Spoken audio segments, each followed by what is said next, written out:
अच्छा जी, हम बात करना शुरू करते हैं। सबसे पहले हमने बात करनी है क्वांटम नंबर्स के बारे में। और यहाँ पे हम क्वांटम नंबर्स और हाइड्रोजन लिखा हुआ है, वैसे तो हम इसको कहीं पे भी किसी भी एटम के किसी भी इलेक्ट्रॉन के लिए हम इसको अप्लाई कर सकेंगे। तो चूंकि पीछे हमने यहाँ पे ये चैप्टर तरतीब से आ रहा है एटॉमिक स्पेक्ट्रा वाला, इसको हम डिस्कस कर लेंगे एफएससी वाले से, और यहाँ से चूंकि ये एफएससी के अंदर अवेलेबल नहीं है तो इसलिए हम इसको यहाँ से डिस्कस करें। अब हमें आइडिया है कि बोर थ्योरी के अंदर हमने बात की कि इलेक्ट्रॉन जो है वो ऑर्बिट के अंदर रिवॉल्व करता है अराउंड द न्यूक्लियस, और वो जो स्टेट्स हैं या ऑर्बिट्स जो हैं जिन्हें हमने स्टेशनरी स्टेट्स कहा, जैसे के इज इक्वल टू 1, यानी के इसका नाम है और इसके लिए वैल्यू जो है वो n इज इक्वल टू 1 है। और यहाँ पे इलेक्ट्रॉन की जो मोशन है, ऑर्बिटल और स्पिन मोशन, फिलहाल यहाँ पे फर्स्ट हम ऑर्बिटल और उसके बाद फिर हम स्पिन दोनों की बात करेंगे। तो इसकी जो मोशन लोकेशन या इसकी जो डायरेक्शन है, इसको चार क्वांटम नंबर्स जो क्या है, सिंपली हमें आइडिया हो रहा है कि ये सेट ऑफ नंबर्स हैं, जिससे हम इस चीज़ का अंदाज़ा लगा सकते हैं कि इलेक्ट्रॉन की जो मोशन लोकेशन या उसकी जो डायरेक्शन ऑफ मोशन है वो किस तरह से। अच्छा जी, हम इसको स्टार्ट करते हैं जी। अब इसमें कुछ बातें हैं जो याद रखने वाली हैं, जैसे मिसाल के तौर पे इनकी वैल्यूज़ हैं, इनको रिप्रेजेंट करना है, और इस तरह से कुछ चीज़ें हैं जो टोटली समझने वाली हैं, तो हम कोशिश करेंगे दोनों चीज़ों को हम प्रॉपर डिस्कस करें यहाँ पे। तो हमारे पास 4 क्वांटम नंबर हैं जी, प्रिंसिपल क्वांटम नंबर, जिसे हम शेल या ऑर्बिट का नंबर भी कहते हैं, शेल या ऑर्बिट दोनों लफ्ज़ हम इसके लिए यूज़ करते हैं। इसको हम स्मॉल एन से रिप्रेजेंट करते हैं, और इसकी वैल्यूज़ जो है वो इंटीजर में होती है, ज़ाहिर सी बात है, शेल पहला होगा, दूसरा होगा, तीसरा होगा, या इसी तरह से जितने भी शेल। इसके बाद जो दूसरा क्वांटम नंबर है, इसको हम एजीमुथल क्वांटम नंबर कहते हैं, और इसको हम एल से रिप्रेजेंट करते हैं, या इसको इसका दूसरा नाम orbital angular momentum quantum number भी हम इसको कहते हैं, क्योंकि ये हमें, ये आगे हम बात करेंगे डिटेल से कि हमें ये एंगुलर मोमेंटम की क्वांटाइजेशन जो कि सब शेल में भी होती है उसके बारे में बताते हैं। इसके बाद जो तीसरा क्वांटम नंबर है, मैग्नेटिक क्वांटम नंबर, इसको हम एम एल से रिप्रेजेंट करते हैं, इनका आपस में रिलेशन भी है सबका। तो खास तौर पे पहले जो तीन है इनका मैग्नेटिक क्वांटम नंबर, ये हमें एंगुलर मोमेंटम की जो स्पेस क्वांटाइजेशन है, यानी जो डायरेक्शन है, ओरिएंटेशन, एंगुलर मोमेंटम के वेक्टर की जो ओरिएंटेशन है उसके बारे में ये हमें बताता है, और इसकी जो वैल्यूज हैं वो हम आगे डिटेल में हम बात करते हैं। वैसे यहाँ पे लिखा हुआ है प्रिंसिपल क्वांटम नंबर की वैल्यूज जो है वो 1 से 2, 3, 4, 5 हो सकती हैं। ऑर्बिटल क्वांटम नंबर जो है उसकी वैल्यूज जो है वो एल से रिप्रेजेंट करते हैं, 0, 0, 1, 0, 1, 2, 0, 1, 2, 3। ये मैंने अलग अलग ब्रैकेट में क्यों लिखा है, क्योंकि 0 जो है वो फर्स्ट शेल के लिए है, 0, 1 सेकंड शेल के लिए है, 0, 1, 2 थर्ड शेल के लिए, और 0, 1, 2, 3 इस तरह से ये फोर्थ शेल के लिए। तो इसके बाद मैग्नेटिक क्वांटम नंबर, इसकी जो वैल्यूज हैं वो प्लस माइनस एल तक हो सकती हैं। प्लस माइनस एल तक से मुराद ये है कि सब शेल की हम वैल्यू देखेंगे क्या बन रही है, एल की वैल्यू क्या बन रही है, उसके अकॉर्डिंग इसकी वैल्यूज निकाल सकते हैं। इसके बाद स्पिन क्वांटम नंबर है, ये एंड पे हम बात करेंगे। स्टर्न गर्लाच एक्सपेरिमेंट हम ऑलरेडी डिस्कस कर चुके हैं, वहाँ पे हम स्पिन क्वांटाइजेशन को प्रूव कर चुके हैं कि, और इसके बाद फिर हमने पॉली एक्सक्लूजन प्रिंसिपल की भी बात की कि कोई भी दो इलेक्ट्रॉन्स जो हैं वो एटम के अंदर सेम स्टेट में नहीं हो सकते। यहाँ तक तो सेम स्टेट में हो सकते हैं, लेकिन जब ये आता है तो सेम स्टेट होने का जो चांस है वो बिल्कुल रिमूव हो जाता है, यानी no two electrons can occupy the same state in atom. अब हम बात करते हैं पहले कि जी principal quantum number, principal quantum number क्या है, इसको हम एन से रिप्रेजेंट करते हैं। ये एक्चुअली शेल के बारे में हमें बता रहा है कि हम किस शेल की बात कर रहे हैं। हर शेल का एक नाम है, के जैसे हम आमतौर पे के, एल, एम और एन, और हर एक के लिए एक वैल्यू है, n is equal to 1, n is equal to 2, n is equal to 3 और एन इज इक्वल टू 4। ठीक है जी।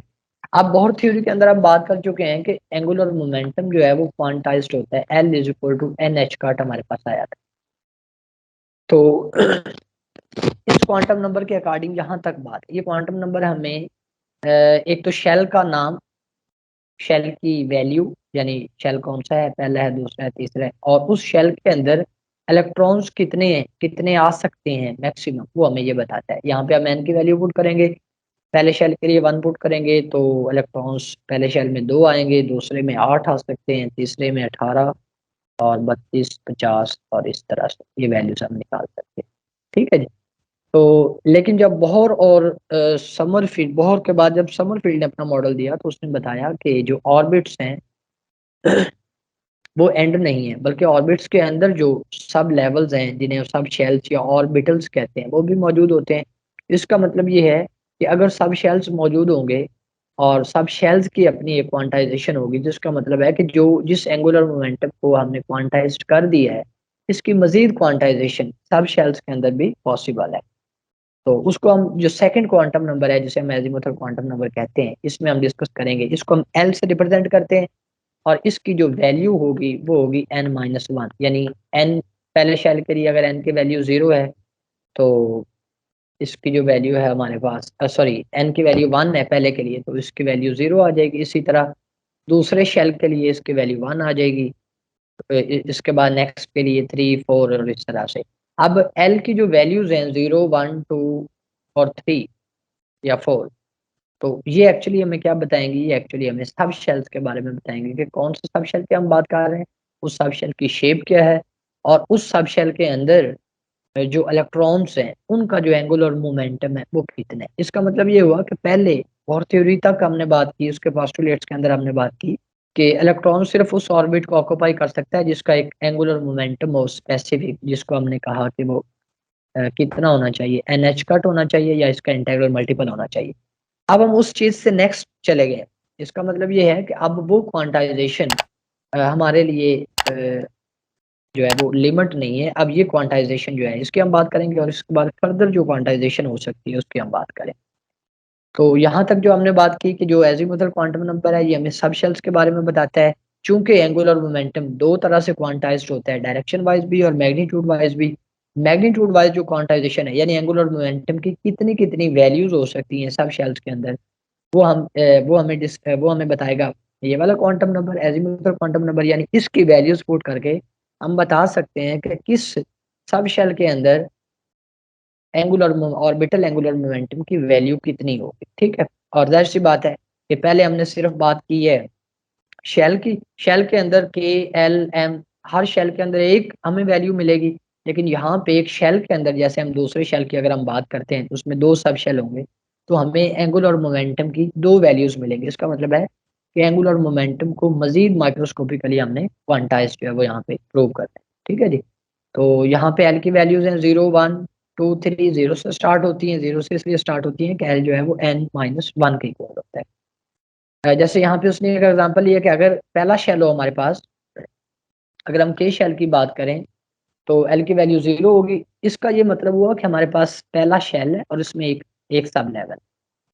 और अगर हम एन की वैल्यू 2 यानी के बाद एल शेल की अगर हम बात करें तो उसमें एल की वैल्यूज दो दो होंगी। यानी हम पुट करेंगे ना एल इज इक्वल टू 2 - 1, तो आंसर हमारे पास, यानी ये एन की वैल्यू हमने पुट की, आंसर हमारे पास आया 1।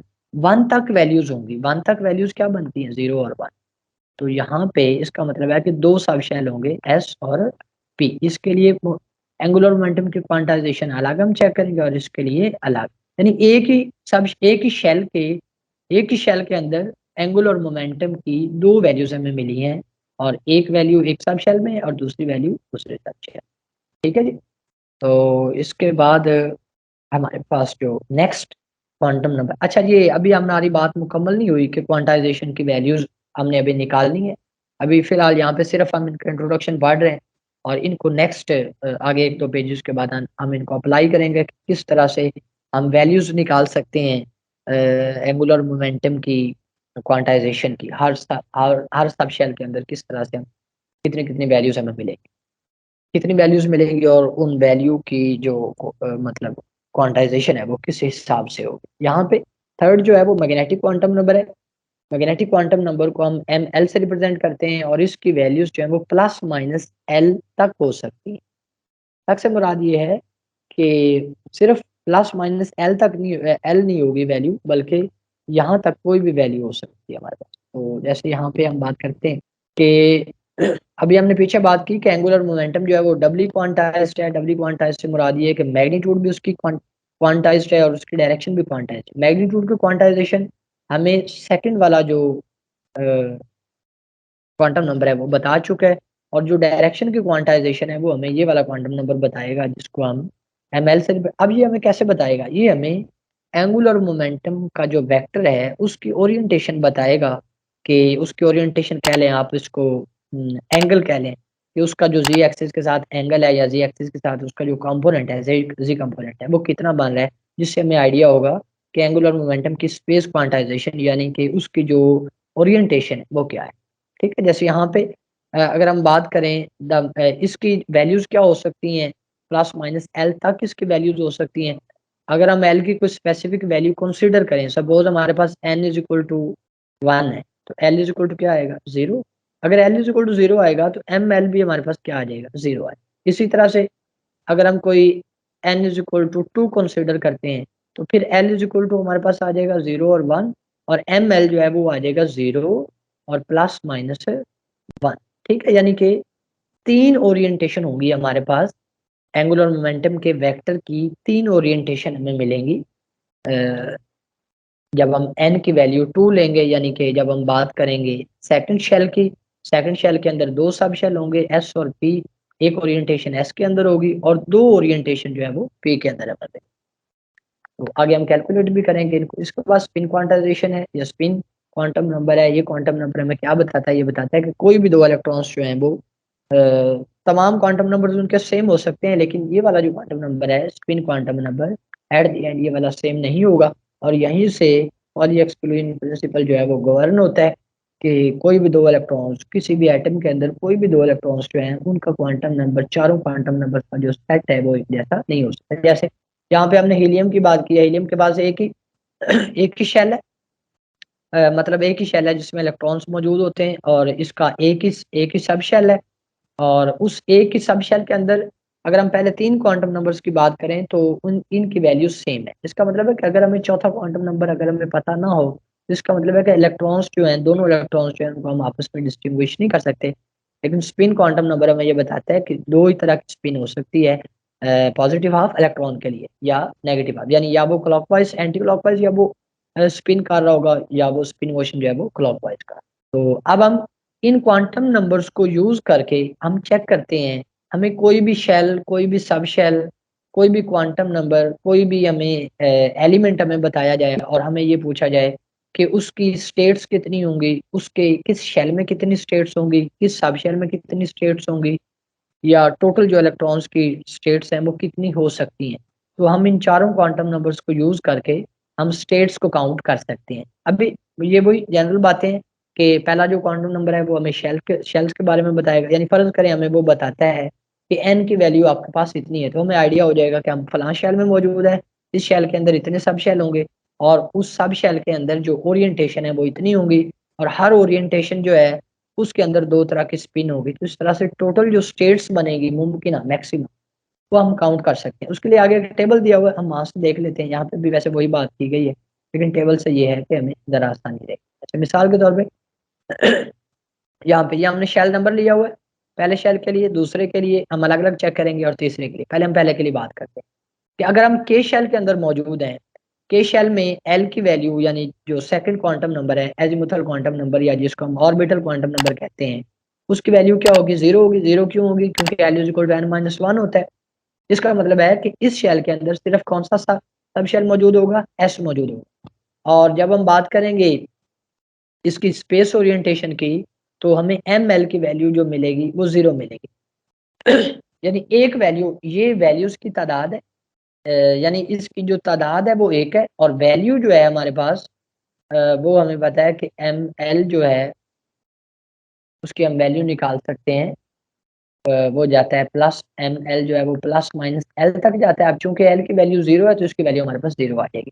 यानी यहाँ पे ना 2 चीजें हमने डिस्कस की, ये स्टेट्स की तादाद है, इसमें स्टेट्स कितनी होंगी। यहाँ पे आप 0 पुट करें तो स्टेट इसमें एक होगी, ठीक है। और जब हम स्पिन क्वांटाइजेशन के अंदर जाएंगे तो ये एक स्टेट 2 तरह से हो सकती है, स्पिन क्लॉकवाइज और स्पिन एंटी क्लॉकवाइज। इसी तरह से जब हम दूसरे शेल की बात करेंगे, दूसरे शेल का एन के लिए वैल्यू क्या होगी, 2 होगी।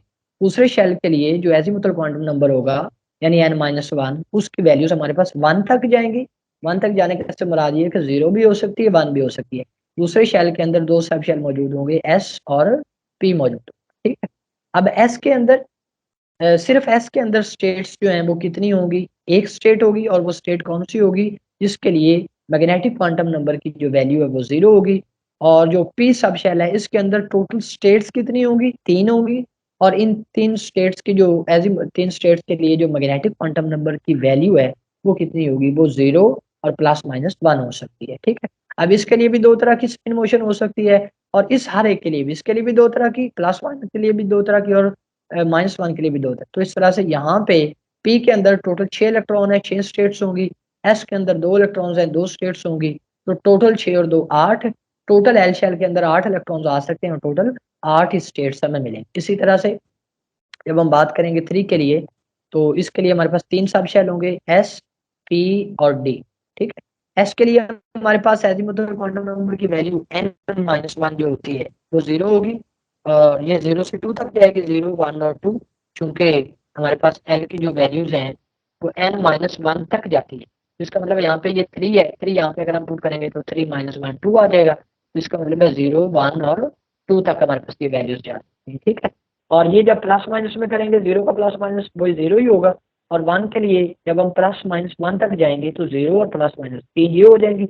और डी सब शेल के अंदर स्टेट्स जो हैं वो टोटल 5 होंगी, और जब इन पांचों की जब हम स्पिन क्वांटाइजेशन लेंगे तो ये टोटल 10 हो जाएगी। इसका मतलब ये हुआ कि डी के अंदर 10 इलेक्ट्रॉन्स आ सकते हैं, 10 स्टेट्स होंगी, पी के अंदर 6 आ सकते हैं, और एस के अंदर 2 आ सकते हैं।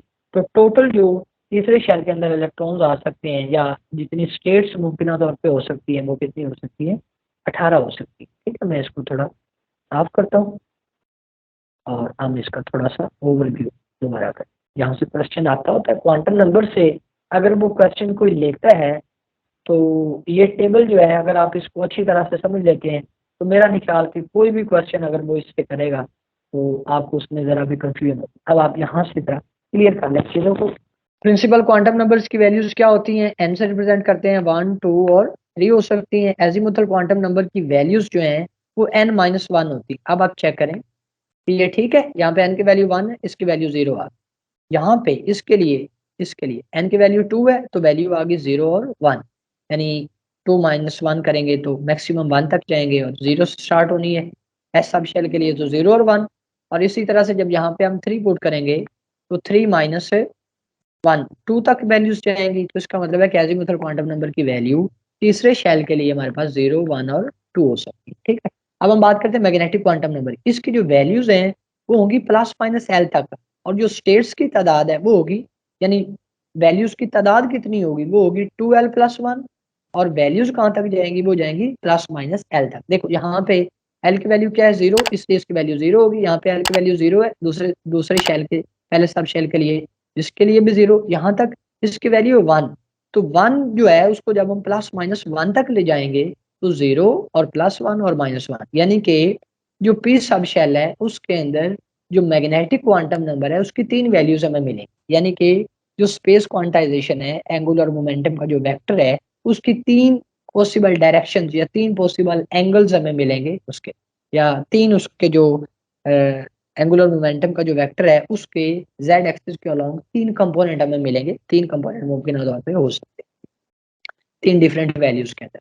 इसी तरह यहाँ पे जब हम बात करें, ये पहली दो बातें वही हैं, और जब हम इसकी बात करेंगे तीसरे शेल के लिए, प्रिंसिपल क्वांटम नंबर की वैल्यू 3 होगी। जब ये 3 हम पुट करेंगे तो 3-1 2 आ जाएगा।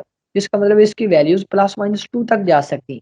+-2 से क्या मुराद है, 0, +-1 और +-2। और जब हम स्पिन क्वांटाइजेशन ऐड कर देंगे तो इसका मतलब है हर स्टेट की 2 स्पिन हो जाए, इसकी भी, इसकी भी 2, इसकी भी, +1 की भी 2 और -1 की भी 2। तो इसका मतलब है कि यहाँ पे स्पिन की जब हम चारों क्वांटम नंबर्स की बात करेंगे तो स्टेट्स की तादाद डबल हो जाएगी।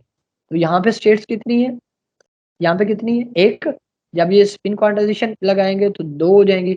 यहाँ पे भी सेम उसी तरह से यहाँ पे ये 3 है, जब डबल करेंगे स्पिन क्वांटाइजेशन 6 हो जाएगी। इसी तरह यहाँ पे जब इसको डबल करेंगे ये 5 है, जब डबल करेंगे तो ये 10 हो।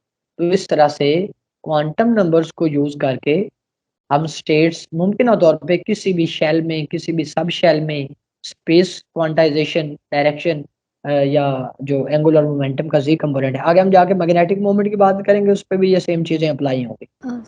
ठीक है जी, आप सर ये जी स्टेट समझ में नहीं आई। कौन से वाला, स्टेट्स जो आपने बताई अभी, मैं दोबारा बता देता हूँ। अब यहाँ पे देखें, माइक ऑन रखें, यहाँ पे देखें एन की वैल्यूज समझ आ गई के शेल के जी लिए, ये हम बात कर रहे हैं एल शेल के लिए, यहाँ पे हम बात कर रहे हैं एम शेल के, 1 2 और 3। अब के में कितने सब शेल होंगे, एक, उसकी वैल्यू क्या होगी, 0। क्यों 0 होगी, क्योंकि हम पहले ही बता चुके हैं कि जो एल है ये n-1 होता है।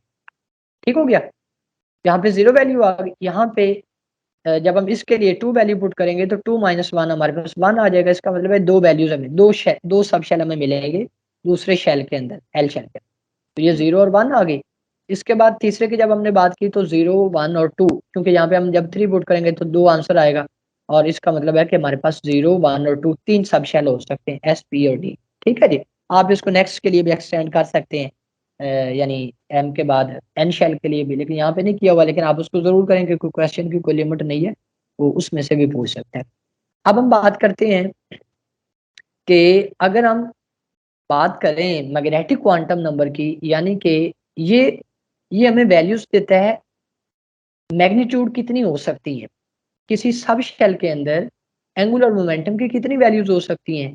तो ये जो 0 है इसका मतलब है कि एक वैल्यू हो सकती है।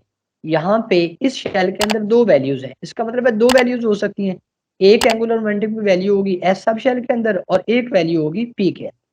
जी इसके बाद जो एम की हम बात करेंगे, इसमें एस सब शेल में उसी तरह एक वैल्यू होगी और पी के अंदर एक वैल्यू होगी और डी के अंदर एक, यानी ये 0 1 और 2 का मतलब है कि अलग अलग वैल्यूज होंगी। एस सब शेल के लिए एंगुलर मोमेंटम की वैल्यू और होगी, पी के लिए और होगी और डी के लिए और होगी। अब हम बात करते हैं कि एस सब शेल के अंदर जो एंगुलर मोमेंटम का जो वेक्टर है वो कितनी तरह से अलाइन हो सकता है।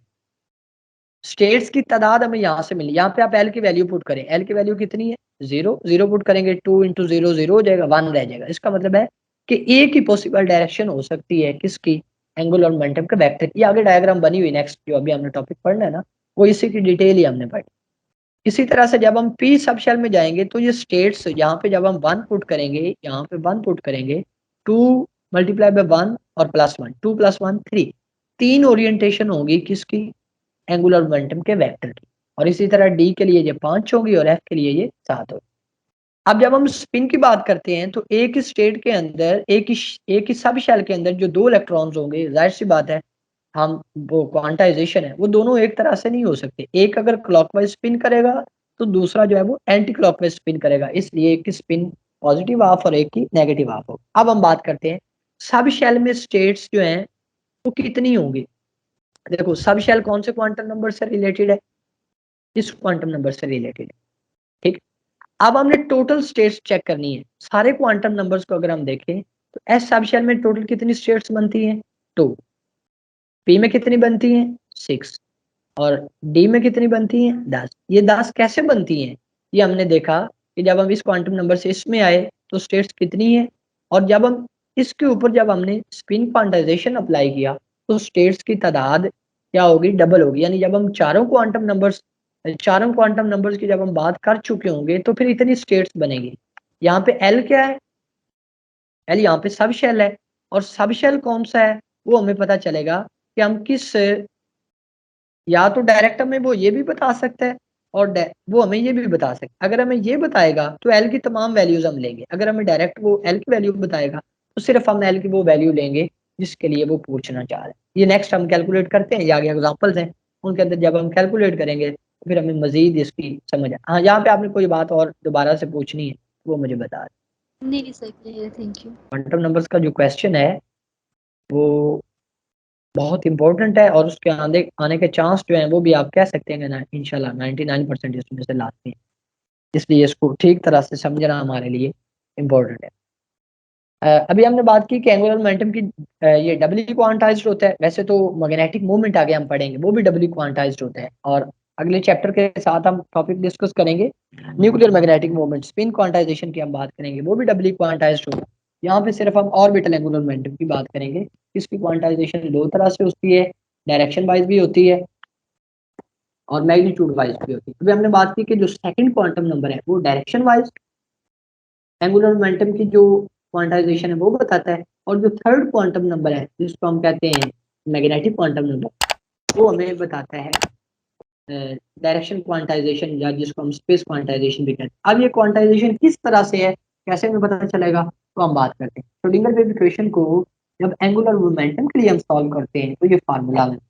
अब इस फार्मूले के अंदर आप देख रहे हैं कि एल क्या है। एल हमारे पास एजीमुथल क्वांटम नंबर या ऑर्बिटल क्वांटम नंबर की वैल्यू है, कि हम वैल्यू पुट करेंगे, वैल्यू पुट करते जाएंगे तो हमें पता चलता जाएगा कि इस सब शेल के अंदर एंगुलर मोमेंटम की हमारे पास कितनी वैल्यू। बोहर ने यहाँ तक इसको रिस्ट्रिक्ट किया था, लेकिन बोहर के बाद जो बोहर थ्योरीज को फर्दर एक्सटेंड किया गया, मजीद क्वांटम नंबर हमारे सामने आए, तो अब हमारे पास है ये वाला फार्मूला। ठीक है, अब हमें पता है कि एल की वैल्यूज क्या होंगी, 0 से, यानी पहला सब शेल एस पी टी और इस तरह से ये वैल्यू। ठीक है, जब हम एन की स्पेसिफिक वैल्यू, अब हम एक एग्जांपल सॉल्व करते हैं। तो वो कहता है कि अगर हाइड्रोजन के ग्राउंड स्टेट के लिए अगर हमने मैग्नीट्यूड निकालनी हो एंगुलर तो वो कितनी होगी। आपको पता है कि पहले शेल के लिए ये वैल्यू कितनी होगी, 1 होगी, और जब हम n-1 करेंगे तो l की वैल्यू कितनी आ जाएगी, 0 0 पुट करेंगे, तो इसका मतलब है कि s सब शेल के अंदर जो इलेक्ट्रॉन्स मौजूद हैं उनका एंगुलर मोमेंटम 0 होगा। 0 h का मतलब है 0 होगा, यानी उनके पास कोई एंगुलर मोमेंटम नहीं होगा। ठीक है, यानी वो इस तरह से न्यूक्लियस के गिर्द वो इस तरह से मौजूद होंगे कि हम कहेंगे कि उसका कोई एंगुलर मोमेंटम नहीं है। अब इसके बाद जब हम दूसरे शेल के अंदर जाते हैं, के बाद एल में जाते हैं, तो अब हमारे पास दो सब शेल होंगे, एस और पी। एस के लिए वैल्यू हम पहले निकाल चुके, ये आई, इसको हम दोबारा भी निकाल सकते हैं। और पी के लिए वैल्यू हम निकालते हैं कि यहाँ पे हम 1 पुट करेंगे, 1 + 1 2 हो जाएगा, ये 1 मल्टीप्लाई होगा, तो हमारे पास जो आंसर आ जाएगा वो √2 h कट। अगले पेज पे ये सॉल्व किया। ठीक है, ये देखें, ये हमने सॉल्व किया है जब हम कौन से शेल में, दूसरे शेल में, यानी कि एल शेल में मौजूद है, और उसके लिए जो एल की वैल्यू है हमारे पास वो n-1 आएगी, और टू वैल्यू पुट करेंगे तो 1 आ जाएगी। 1 से मुराद ये है कि ये 0 और 1 हो, यानी दूसरे शेल के अंदर दो सब शेल होंगे, एस और पी। एस के लिए वैल्यू हम पहले ही निकाल चुके हैं, पी के लिए जब हम 1 पुट करेंगे, एल की जगह पे 1 पुट करेंगे, तो हमारे पास ये वैल्यू, यानी अब हमें ये पता चला कि बोहर थ्योरी हमें ये कहती थी कि दूसरे शेल में इतना इतना एंगुलर मोमेंटम होता है तमाम इलेक्ट्रॉन्स के लिए, क्योंकि एन की वैल्यू हम, क्योंकि वहां पे हमारे पास जो फार्मूला बना था वो बना था NH। लेकिन ये वाला जो क्वांटम नंबर है जिसे हम एजीमुथल या ऑर्बिटल क्वांटम नंबर कहते हैं, ऑर्बिटल में orbital angular momentum quantum number जिसे हम कहते हैं, या ऑर्बिटल क्वांटम नंबर, ये हमें बता रहा है कि दूसरे शेल के अंदर दो वैल्यूज होंगी हमारे पास। एक वैल्यू ये वाली होगी एस सब शेल के लिए, एस सब शेल में जो इलेक्ट्रॉन्स होंगे उनका एंगुलर मोमेंटम इतना होगा, और जो पी में होंगे उनका इतना होगा। इसका मतलब है कि फर्दर क्वांटाइजेशन हमें मिली बहुत की। इसी तरह से जब हम तीसरे शेल के अंदर जाएंगे, के लिए हमने बात कर ली, एल के लिए हमने बात कर ली, अब हम एम में जा रहे हैं। एम में आपको पता है 3 सब शेल होंगे, एस पी और डी। एल की वैल्यू 3 बनेगी, 0 1 और 2 बनेगी, तो 0 और 1 के लिए हम ऑलरेडी निकाल चुके हैं। और जो ये वाला है, यानी डी जो सब शेल है, इसके अंदर जो इलेक्ट्रॉन्स मौजूद होंगे उनका एंगुलर मोमेंटम इतना होगा, जो पी के अंदर मौजूद होंगे उनका इतना होगा, और जो एस के अंदर मौजूद होंगे उनका इतना। ठीक है जी, इसमें बताइएगा। इसके बाद जी स्पेस सर। क्वांटाइजेशन है। अच्छा, स्पेस क्वांटाइजेशन में हमने बात क्या करनी है, स्पेस क्वांटाइजेशन में हमने बात करनी है कि कोई इलेक्ट्रॉन किसी खास शेल के, किसी खास सब शेल के अंदर जब वो रिवॉल्व कर रहा है, उसका कोई एंगुलर मोमेंटम होगा, और एंगुलर मोमेंटम हमें पता है कि वो वेक्टर क्वांटिटी है, यानी उसका कोई वेक्टर होगा, फर्ज करें ये वेक्टर है, तो इस वेक्टर की ओरिएंटेशंस कितनी हो सकती है। देखिए यहाँ पे हमने सिर्फ वैल्यू निकाली, आपने देखा कि जो डी सब शेल है उसमें एक ही वैल्यू हमें मिली, डी सब शेल के अंदर 10 इलेक्ट्रॉन है, 10 के 10 का एंगुलर मोमेंटम इतना होगा, इसका मतलब एंगुलर मोमेंटम इतना होगा, तो 10 के 10 की एनर्जी भी इतनी होगी। तो अब क्या उनकी जो स्पेस क्वांटाइजेशन है, यानी जो डायरेक्शन है, जो ओरिएंटेशन है, या जेड एक्सिस के अलोंग उनका जो कंपोनेंट है, क्या वो भी एक ही होगा, क्या वो तमाम जो इलेक्ट्रॉन्स हैं उन तमाम इलेक्ट्रॉन्स के जो एंगुलर मोमेंटम का जो वेक्टर है, क्या उसकी एक ही ओरिएंटेशन होगी, एक ही वेक्टर होगा, या हर इलेक्ट्रॉन के लिए ओरिएंटेशन अलग अलग होगा। तो यहाँ से हम स्पेस ओरिएंटेशन निकालेंगे, यानी कि उस एंगुलर मोमेंटम जिसकी हम बात कर चुके हैं मैग्नीट्यूड वाइज क्वांटाइजेशन। तो हम बात करेंगे कि भाई डायरेक्शन वाइज भी वो क्वांटाइज्ड होते हैं, डायरेक्शन वाइज भी उनकी जो डायरेक्शंस हैं वो डिफरेंट होंगी। कैसे, कितनी होगी, स्टेट वैल्यूज कितनी होगी, वो यहाँ से पता चलेगा। और वैल्यू कितनी होगी, वैल्यूज की तादाद कितनी होगी वो यहाँ से पता चलेगा, और वैल्यूज क्या क्या होंगी वो इस फार्मूले से पता चलेगा। जैसे वहां पे अब हम यहाँ पे कर क्या रहे हैं, यहाँ पे हम स्पेस क्वांटाइजेशन दो तरह से हम प्रूव करेंगे, या तो हम एंगल निकाल लेंगे कि कब हमें एंगल कितना मिलेगा, 0 मिलेगा, 90 मिलेगा, 45 मिलेगा, 135, क्या एंगल मिलेगा, यानी कोई स्पेसिफिक वेक्टर जो है किसी सब शेल में, किसी शेल में कोई वेक्टर जो है वो कितने एंगल पे मौजूद होगा, या फिर हम चेक करेंगे कि उस वेक्टर का जेड कंपोनेंट कितना होगा। जाहिर सी बात है एंगल चेंज होगा तो जेड कंपोनेंट भी चेंज होगा। हमें पता है वेक्टर्स में हमने पढ़ रखा है कि यहाँ पे वेक्टर ये है जिसका अगर हम कोई एक्स कंपोनेंट फर्ज कर निकालते हैं और होगा, वेक्टर अगर इधर है तो एक्स कंपोनेंट की वैल्यू और होगी, वेक्टर इधर है तो एक्स कंपोनेंट की वैल्यू और होगी। यहाँ पे चूंकि जेड कंपोनेंट इस जेड एक्सिस इस तरह से है, तो हम हर एक का जो जेड कंपोनेंट है वो हम निकालेंगे, और जेड कंपोनेंट देखो जितने जेड कंपोनेंट निकलेंगे उतनी ओरिएंटेशन होगी, तो हम बताएंगे कि स्पेस क्वांटाइजेशन जो है वो उसकी इतनी इतनी वैल्यूज हमारे पास मुमकिन तौर पे हो सकती है। जैसे यहाँ पे मिसाल के तौर पे अगर हम बात करें एल इज इक्वल टू 1 के लिए, एल इज इक्वल टू 1 कब होगा, जब हम दूसरे शेल में होंगे।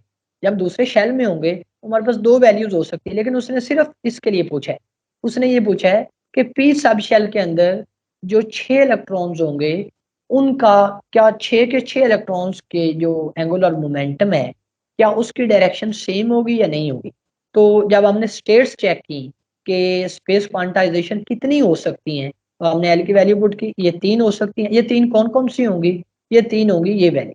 हमें पता है कि एल जेड जो है वो एम एल एच कट के बराबर है, और एम एल की कितनी वैल्यूज हो सकती हैं, ये हो सकती हैं प्लस माइनस एल तक, और एल की वैल्यू कितनी है, एक है। इसका मतलब है कि 0 और प्लस माइनस 1, इसका मतलब है कि पी शेल के अंदर 3 वेक्टर हमें मिलेंगे। एक एंगुलर मोमेंटम का ये वेक्टर है, इसका जेड कंपोनेंट और होगा, एक ये इसका और होगा, एक ये इसका और होगा। तो हम वैल्यू पुट करते जाएंगे तो हम इसकी वैल्यूज निकाल, जैसे इसके लिए 0 है यानी ये एक्स एक्सिस के बिल्कुल यहाँ पे होगा, और इसके लिए +1 वैल्यू है ये यहाँ पे होगा अगर यहाँ पे 1 कंसिडर करें, और -1 वाला यहाँ पे होगा अगर हम यहाँ पे -1 कंसिडर करें। ये आगे डायग्राम बनी हुई है, ठीक है। अच्छा जी, यहाँ पे देखें ये एग्जांपल उसने ली हुई है कि अगर एल की वैल्यू 2, देखो एल की वैल्यू 2 कौन से शेल में होगी, जब हम तीसरे शेल में, तीसरा शेल कौन सा है, के एल और एम है, ठीक है। अब उसने सारी नहीं पूछी, सिर्फ उसने कहा है कि एल की वैल्यू 2 के लिए, एल की वैल्यू 0 1 और 2 0 होती है एस के लिए, पी के लिए और डी, यानी डी के लिए वैल्यूज कितनी होंगी। देखो स्टेट्स कितनी होंगी, 12 + 1 5 होंगी, यानी जो 10 इलेक्ट्रॉन्स हैं उन 10 इलेक्ट्रॉन में हर पेयर जो है उसकी एक ओरिएंटेशन होगी, यानी 2 इलेक्ट्रॉन एक ओरिएंटेशन में होंगे, फिर 2 एक ओरिएंटेशन में होंगे, फिर 2 ओरिएंटेशन में होंगे। तो इसलिए टोटल हमें 5 वेक्टर्स मिलेंगे। जैसे यहाँ पे एक वेक्टर ये है, एक ये है, एक ये है, 3 4 और 5। तो ये वैल्यूज कैसे आई, एम एल की value l is equal to 2 के लिए एम एल की मुमकिन वैल्यूज कहाँ तक बनेगी, बनेगी +-2 तक, और +-2 तक कितनी वैल्यूज आती हैं, 0 आता है, +-1 आता है, +-2 आता है, 0 1 2 3 4 और 5। तो 5 क्वांटाइजेशन हमें मिलेंगी स्पेस के अंदर, यानी जो एंगुलर मोमेंटम है उन इलेक्ट्रॉन्स का जो डी सब शेल के अंदर मौजूद है उनका जो एंगुलर मोमेंटम है वो 5 तरह से अलाइन होगा। 5 हमें एंगल मिलेंगे, इसके लिए एक एंगल, इसके लिए एक एंगल, इसके लिए अलग, इसके लिए अलग और इसके लिए अलग। ये पांचों वैल्यूज पुट करके हम एंगल्स भी निकाल सकते हैं कि ये कितने एंगल पे है, ये वाला एंगल, ये वाला, जाहिर सी बात है ये कम होगा, ये थोड़ा ज्यादा होगा, ये 90 होगा, ठीक है, और ये वाला उतना ही होगा, लेकिन जब हम 90 के अंदर इसको ऐड करेंगे तो इसकी वैल्यू 100+ आएगी, यानी इस तरह से हम एंगल निकालेंगे, यहाँ से आके निकालेंगे, ठीक है। तो ये नीचे हमने कैलकुलेट किया होगा। तो ये जी कंपोनेंट की वैल्यू है कि जी कंपोनेंट या 0 होगा, इसके लिए 0 है, यहाँ पे 0 है, या वो +1 एच होगा, या -1 एच होगा, या +2 एच होगा, या -2 एच होगा, ठीक है। तो एच कट सॉरी ये इंटेग्रल मल्टीपल होंगे, यानी जो एंगुलर मोमेंटम का जो जी कंपोनेंट है वो एच कट का इंटेग्रल मल्टीपल होंगे, और इंटीजर हमें कौन बताएगा, ये हमें एम एल बताएगा, यानी हमारा जो मैग्नेटिक क्वांटम नंबर है, तीसरा जो क्वांटम नंबर है जो हमें स्पेस क्वांटाइजेशन के बारे में। अब अगर हमने एंगल निकालना है, ये वाला एंगल निकालना है, तो कैसे निकालेंगे, देखें ये एल है और ये एल जेड है, यानी इस एल का जी कंपोनेंट, और ये एंगल है। आपको पता है cos थीटा बराबर होता है perpendicular over hypotenuse, perpendicular over hypotenuse, इसकी वैल्यू ये अभी हमने बताया कि ये इसके बराबर होता है, एम एच कट के बराबर होता है, और ये पीछे हम मैग्नीट्यूड क्वांटाइजेशन में हम बात कर चुके हैं, एच कट से कट जाएगा, बाकी ये बच जाएगा। एम एल की वैल्यू भी है हमारे पास, देखो एल की वैल्यू उसने बता दी, ये 2 पुट करते जाएंगे, और एम एल की वैल्यूज हमारे पास जितनी हो सकती हैं, 0 हो सकता है, +-1 हो सकता है, और +-2 हो सकता है। वैसे तो हम पूरे शेल के लिए भी निकाल सकते हैं, लेकिन यहाँ पे उसने सिर्फ एक डी सब शेल के लिए कहा है, तो ये 5 वैल्यूज हैं, ये पांचों वैल्यूज हम पुट करेंगे यहाँ पे, तो थीटा की वैल्यूज कौन सी इनवर्स लेते जाएंगे, थीटा की। तो फिर यहाँ पे एक बात बड़ी इंपॉर्टेंट है, ये आपने याद रखनी है कि थीटा की जो वैल्यू है वो मैक्सिमम कब आएगी, जब ये वैल्यूज आपस में बराबर होंगी, और जब ये वैल्यूज बराबर होंगी लेकिन अपोजिट होंगी, तो वो एंगल जो है मैक्सिमम आएगा, और इस सूरत में एंगल जो है वो मिनिमम आएगा। मिनिमम और मैक्सिमम का मतलब क्या है, ये नीचे हम चेक करते हैं। देखिए यहाँ पे अगर हम बात करें पी सब शेल के लिए, तो एल की वैल्यू 1 होगी पी सब शेल के लिए, तो इसके लिए जो एम एल की वैल्यू बनेगी वो बनेगी 0 और +-1 तक, ठीक है जी। तो 3 वैल्यूज बनेगी, ये तीनों वैल्यूज पुट करें, 0 +1 -1, ठीक है। जब ये वैल्यूज इक्वल होंगी तो एंगल मिनिमम बनेगा, और जब ये वैल्यू इक्वल और अपोजिट होंगी तो एंगल मैक्सिमम बनेगा, यानी ये वाला जो वेक्टर है वो मैक्सिमम एंगल पे अलाइन होगा जेड एक्सिस के हिसाब से, ये वाला मिनिमम एंगल पे अलाइन होगा, और ये वाला 90 पे अलाइन होगा, यानी बिल्कुल यहाँ होगा, ठीक है। अब यहाँ पे ये वेक्टर क्वांटाइजेशन यानी ये एंगुलर मोमेंटम है, और ये जेड एक्सिस है, जेड एक्सिस के ऊपर जितनी इसकी वैल्यू होगी ये वाली, ये इसका जी कंपोनेंट होगा। ये जी कंपोनेंट जो है ये मैग्नीट्यूड क्वांटाइजेशन के वक्त हम निकाल स्पेस क्वांटाइजेशन के लिए हम निकालते हैं। स्पेस क्वांटाइजेशन को हम दो तरह से निकाल सकते हैं, एल जेड से भी और थीटा से, ठीक है जी।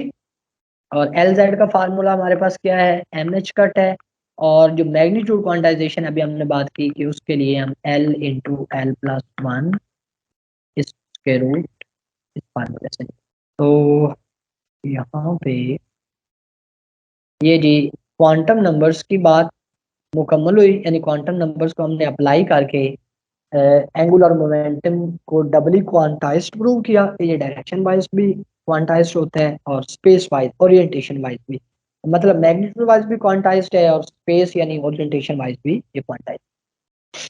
इसके बाद हमारा टॉपिक है मैग्नेटिक डाइपोल मोमेंट। यहाँ तक बता दें, कोई कंफ्यूजन है तो हम डिस्कस कर लेते हैं।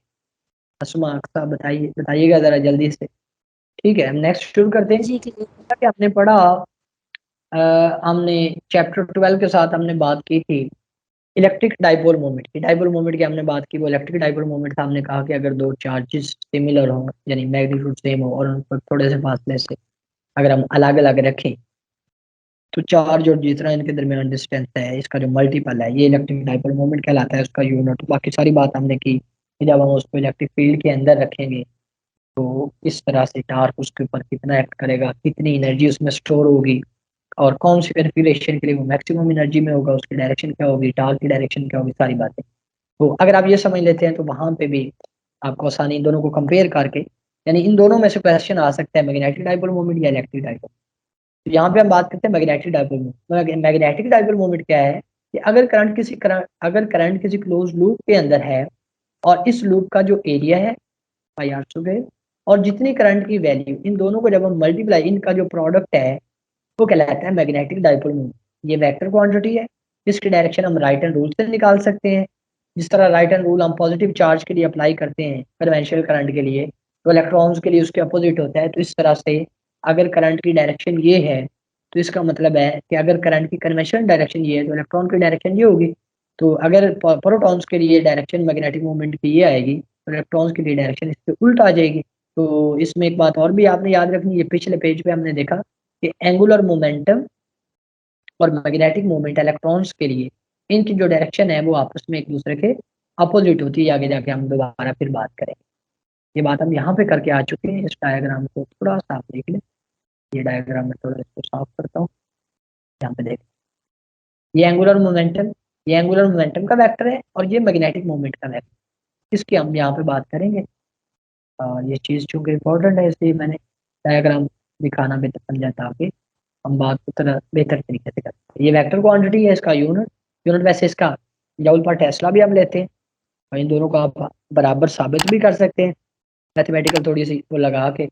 और इसकी डायरेक्शन है अगर इरेक्ट थंब जो है, अगर उंगलियां जो है वो करंट की डायरेक्शन को रिप्रेजेंट करें, तो इरेक्ट थंब जो है वो मैग्नेटिक मोमेंट की, मैग्नेटिक डाइपोल मोमेंट की डायरेक्शन को रिप्रेजेंट करेगा। इलेक्ट्रॉन और प्रोटॉन के लिए डायरेक्शन हम अपोजिट ले लेंगे। अब हम इसका एक फार्मूला बनाते हैं, हल्की सी इसकी डेरिवेशन है। हमें पता है करंट चार्ज ओवर टाइम होता है, जब क्लोज लूप के अंदर हम बात कर रहे हैं, तो एक लूप मुकम्मल करने के लिए जो टाइम है वो टाइम पीरियड के इक्वल होगा, और E is equal to T आ जाएगा। टी 1/f के इक्वल होता है। जब हम लीनियर फ्रीक्वेंसी को ट्रांसलेशन यानी फ्रीक्वेंसी को जब एंगुलर फ्रीक्वेंसी से रिलेट करेंगे, तो एफ की जगह पे आ जाएगा ओमेगा ओवर 2 पाई आ जाएगा, और यहाँ पे ओमेगा की जगह पे बी ओवर आर हम पुट कर देंगे, बी ओवर आर आ जाएगा। तो ये हमारे पास I is equal to E V by 2 pi R आ, ठीक है जी। और इस आई की वैल्यू को जब हम पुट करेंगे, आई ए यहाँ पुट करेंगे, तो ए की वैल्यू पुट कर दें, और आई की वैल्यू ये है, ए की वैल्यू ये वाली है, कुछ चीजें कट जाएंगी, ये आ जाएगा, ये मैग्नेटिक डाइपोल मोमेंट का फार्मूला आ गया। अब चूंकि हमने पीछे कहा है कि अगर ये एंगुलर मोमेंटम है तो ये मैग्नेटिक मोमेंट है, आप वेक्टर से देख रहे हैं दोनों की लेंथ तकरीबन एक जैसी है, यानी एक जैसी, एग्जैक्ट एक जैसी है, बनने में थोड़ी सी कम या ज्यादा भी बन सकती है। इसका मतलब है कि ये जब क्वांटाइज्ड है तो ये भी क्वांटाइज्ड है, ठीक है। और वैल्यूज जो हैं इनका इंटेग्रल मल्टीपल तो डिफरेंट होगा, इसमें इंटेग्रल मल्टीपल और मैग्नीटॉन होगा, यानी वैल्यूज में फर्क हो सकता है। यानी वैल्यूज की क्वांटाइजेशन जिस तरह एंगुलर मोमेंटम के लिए सेम उसी तरह से इसके लिए, और इनकी डायरेक्शन आपस में क्या है, अपोजिट है। वैल्यूज की क्वांटाइजेशन इसकी बोहर मैग्नीटॉन बताएगा, जैसे इसकी कौन बता रहा था, एच का। तो जब हम इसको रिलेट करेंगे एंगुलर मोमेंटम के साथ, ये फार्मूला हमने पढ़ा हुआ है सिंपल। इस फार्मूले से हम क्या करेंगे, अच्छा जी, एंगुलर मोमेंटम का ये फार्मूला हम जानते हैं, यहाँ से हम वी आर की वैल्यू निकालेंगे यहाँ से, और ये दोनों आपस में रिलेट हो जाएंगे। कौन कौन रिलेट हो जाएगा, एंगुलर मोमेंटम रिलेट हो जाएगा। वी आर की वैल्यू हमने निकाली, वी आर की वैल्यू हमने पुट की, पीछे हमने जो फार्मूला बनाया है उसके अंदर, वो फार्मूला क्या बनाया है हमने, क्या करते हैं, ये है mu is equal to e by two v r. Mu is equal to e by two v r. V r की वैल्यू अब हमारे पास क्या है, यहाँ पे l by m, l by m हमने पुट कर दी। अब देखें ये फार्मूला बन, इसका मतलब है कि ये चीजें तो कांस्टेंट है, ई और एम। अगर एंगुलर मोमेंटम क्वांटाइज्ड है, जो कि हम प्रूव कर चुके हैं, इसकी क्वांटाइजेशन हम पीछे प्रूव करके आ चुके हैं। चोरी हो रही है। अच्छा सॉरी सर, ये यहाँ पे कोई गड़बड़ हुई है, 1 मिनट में चेक करता हूँ। ठीक है जी, अब स्क्रीन शो हो रही है। जी सर। अच्छा जी, अच्छा यहाँ पे हमने मैग्नेटिक मोमेंट के फार्मूले को इस शेप में ले आए, mu is equal to e by two v r. Angular momentum से हम वी आर की वैल्यू निकालेंगे और इसको पुट करेंगे, ये दोनों आपस में रिलेट हो जाएंगे।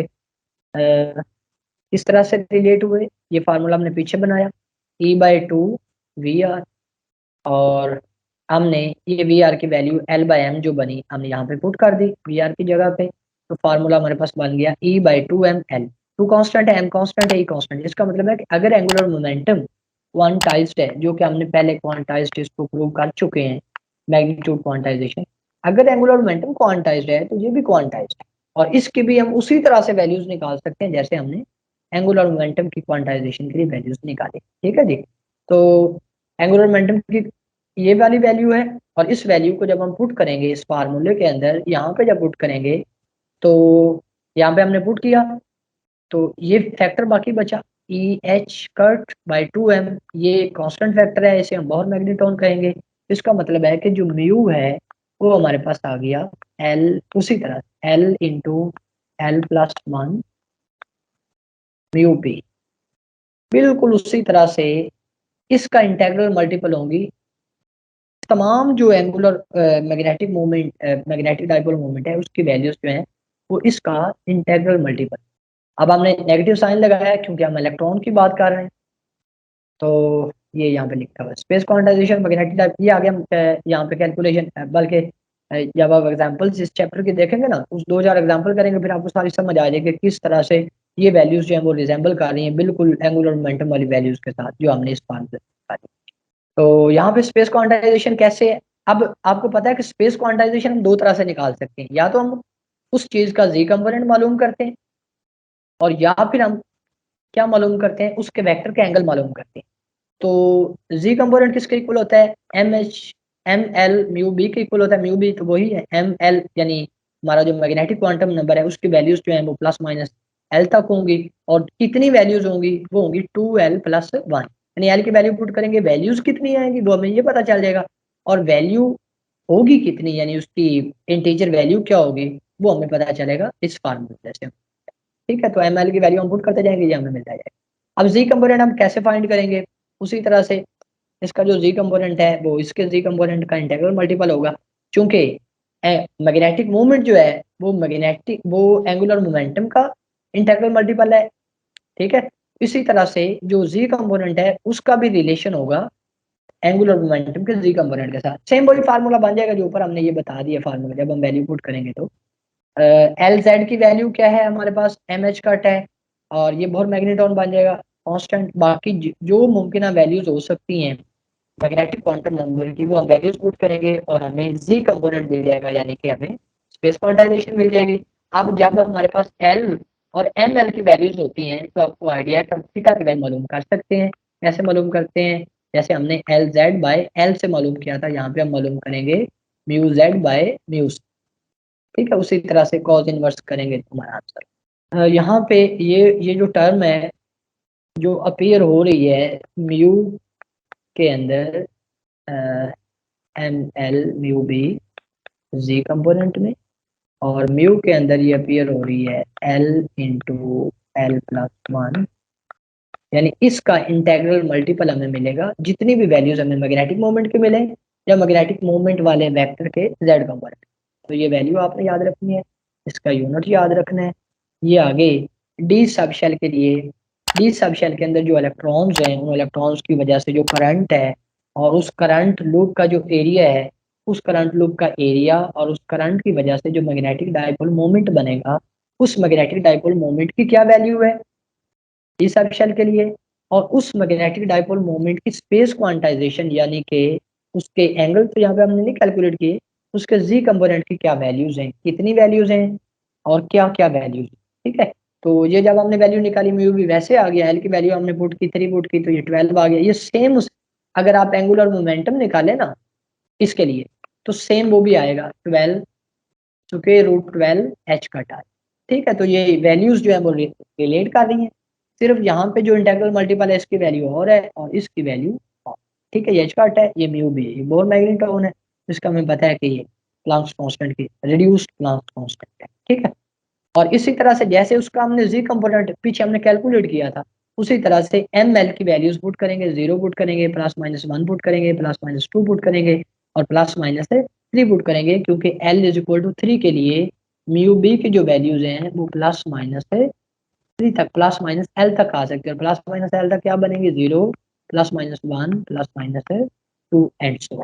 ठीक है जी, तो इसके बाद स्टर्न का लार्ज एक्सपेरिमेंट है, हम इसके पहले तफसील से बात कर चुके हैं कि जब हमने सिंगल एटम इलेक्ट्रॉन को फील्ड ग्रेडियंट के अंदर जब हमने उसको थ्रो किया, तो इस फील्ड ग्रेडियंट की वजह से उसके ऊपर एक फोर्स लगी, और उस फोर्स की वजह से जो क्लॉकवाइज स्पिन और एंटी क्लॉकवाइज स्पिन वाले जो इलेक्ट्रॉन्स थे वो अलग अलग हो गए, यानी कुछ इलेक्ट्रॉन्स यहाँ पे आ गए, यानी यहाँ पे इकट्ठे हो गए, और बाकी यहाँ पे इकट्ठे हो गए स्पिन के अकॉर्डिंग। तो क्लासिकल थ्योरी और एक्सपेरिमेंटल रिजल्ट जो क्वांटम थ्योरी है, किस तरह से इन्होंने बताया कि अगर स्पिन हम कंसीडर ना करें तो सबको इधर आना चाहिए, एक ही जगह पे आना चाहिए, अगर स्पिन हो हमारे पास तो हमारे पास इस तरह से दो जो है अलग अलग डिस्ट्रीब्यूशन की कंसंट्रेशन दो में अलग अलग मिलनी चाहिए, पॉजिटिव हाफ और नेगेटिव हाफ। जब पॉजिटिव हाफ होगी तो फोर्स जो है वो जैसे हमने पीछे बात की कि एम एल और एल की जब वैल्यू सेम होंगी तो एंगल हमारे पास मिनिमम बनेगा, जब वैल्यूज अपोजिट होंगी तो एंगल हमारे पास यानी इक्वल और अपोजिट होंगी तो एंगल मैक्सिमम बनेगा। तो इस तरह से स्टर्न-गर्लाच एक्सपेरिमेंट से हमने स्पिन क्वांटाइजेशन को एक्सपेरिमेंटली प्रूव किया, और ऊपर हम मैग्नेटिक स्पिन यानी स्पिन क्वांटम नंबर के अंदर हम इसकी स्पिन के बारे में बता चुके हैं कि कोई भी दो इलेक्ट्रॉन्स जो हैं उनकी स्पिन जो है वो एक तरह से बिल्कुल एक तरह से नहीं हो सकती। ठीक है जी, ये हमारा काम था चैप्टर 20 के जो एडिशनल काम था, ये वोवल है। अब आप मुझे ये बताएं कि जो चैप्टर 20 है उसको हम डिस्कस करें यहाँ पे या उसको आपके एंड पे छोड़, आप लोग कर लेंगे डिस्कस। अगर आप कहते हैं तो मैं करवा देता हूँ, अगर आप कहते हैं कि आप उसको कर लेंगे, कोई क्वेश्चन कर लेंगे ग्रुप के। सर करवा दें। डिस्कस, चले ठीक, बात करते हैं। 3-4 टॉपिक हैं, उसमें कोई ज़्यादा लेंथ ही नहीं है। ऐसे स्टार्ट करते हैं जी, बगैर टाइम हो जाएगा। जी। यहाँ तक अगर कोई बात आपने पूछनी है तो पूछ लें, उसके बाद हम नेक्स्ट जो है पोर्शन उसकी तरफ शिफ्ट हो जाएंगे। बताइएगा जल्दी से, अगर कोई बात आपने पूछनी है वो पूछ लें, अगर नहीं पूछनी तो फिर हम चैप्टर 20 की तरफ। सर मैं ये चैप्टर नंबर 20 हो जाएगा, न्यूक्लियर की तरफ चलते हैं। न्यूक्लियर हमारा नेक्स्ट क्लास में है, क्योंकि उसके साथ कुछ एडिशनल टॉपिक्स हैं, तो हम इसी तरह से करेंगे। पहले हम एडिशनल टॉपिक्स डिस्कस कर लेंगे जो भी उसके साथ आएंगे, जैसे न्यूक्लियर मैग्नेटॉन है वगैरह वगैरह, ये वाली चीज़ें, और उसके बाद फिर हम चैप्टर 21 डिस्कस कर लेंगे। अगर आप चाहते हैं तो हम उसको कल ही या परसों डिस्कस करके ये काम जो है मुकम्मल करेंगे। आज के हमारे प्लान के अंदर चैप्टर 20 और ये जो एडिशनल टॉपिक्स हैं, ये अगर चैप्टर 20 अगर आप करना चाहते हैं डिस्कस तो वो मैं करवा देता हूँ, और अगर आप जी इसको सर फुल देख सकते हैं। सर बता जी दें। हाँ सर जी। करवा दें, लेजर के बारे में कुछ बता दें, लेजर का बता दें, लेजर को डिस्कस कर जी दें, जी, हम बात अनसर्टेनिटी। कर लेते हैं लेजर। इसमें इम्पोर्टेंट टॉपिक्स हैं बहुत ही।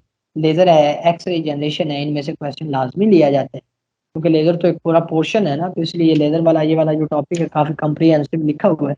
अगर हम इसको ठीक तरह से समझ लेते हैं तो बेसिक जो क्वेश्चन लेजर में से आएगा वो हम लाजमी अटैम्प्ट कर पाएंगे। इसी तरह एक्सरे जनरेशन है, बड़ी इंपॉर्टेंट चीज़ है, उसके अंदर से क्वेश्चन पूछे जाते हैं, लाजमी पूछा जाता है इस चैप्टर में से अगर क्वेश्चन उठाया जाए।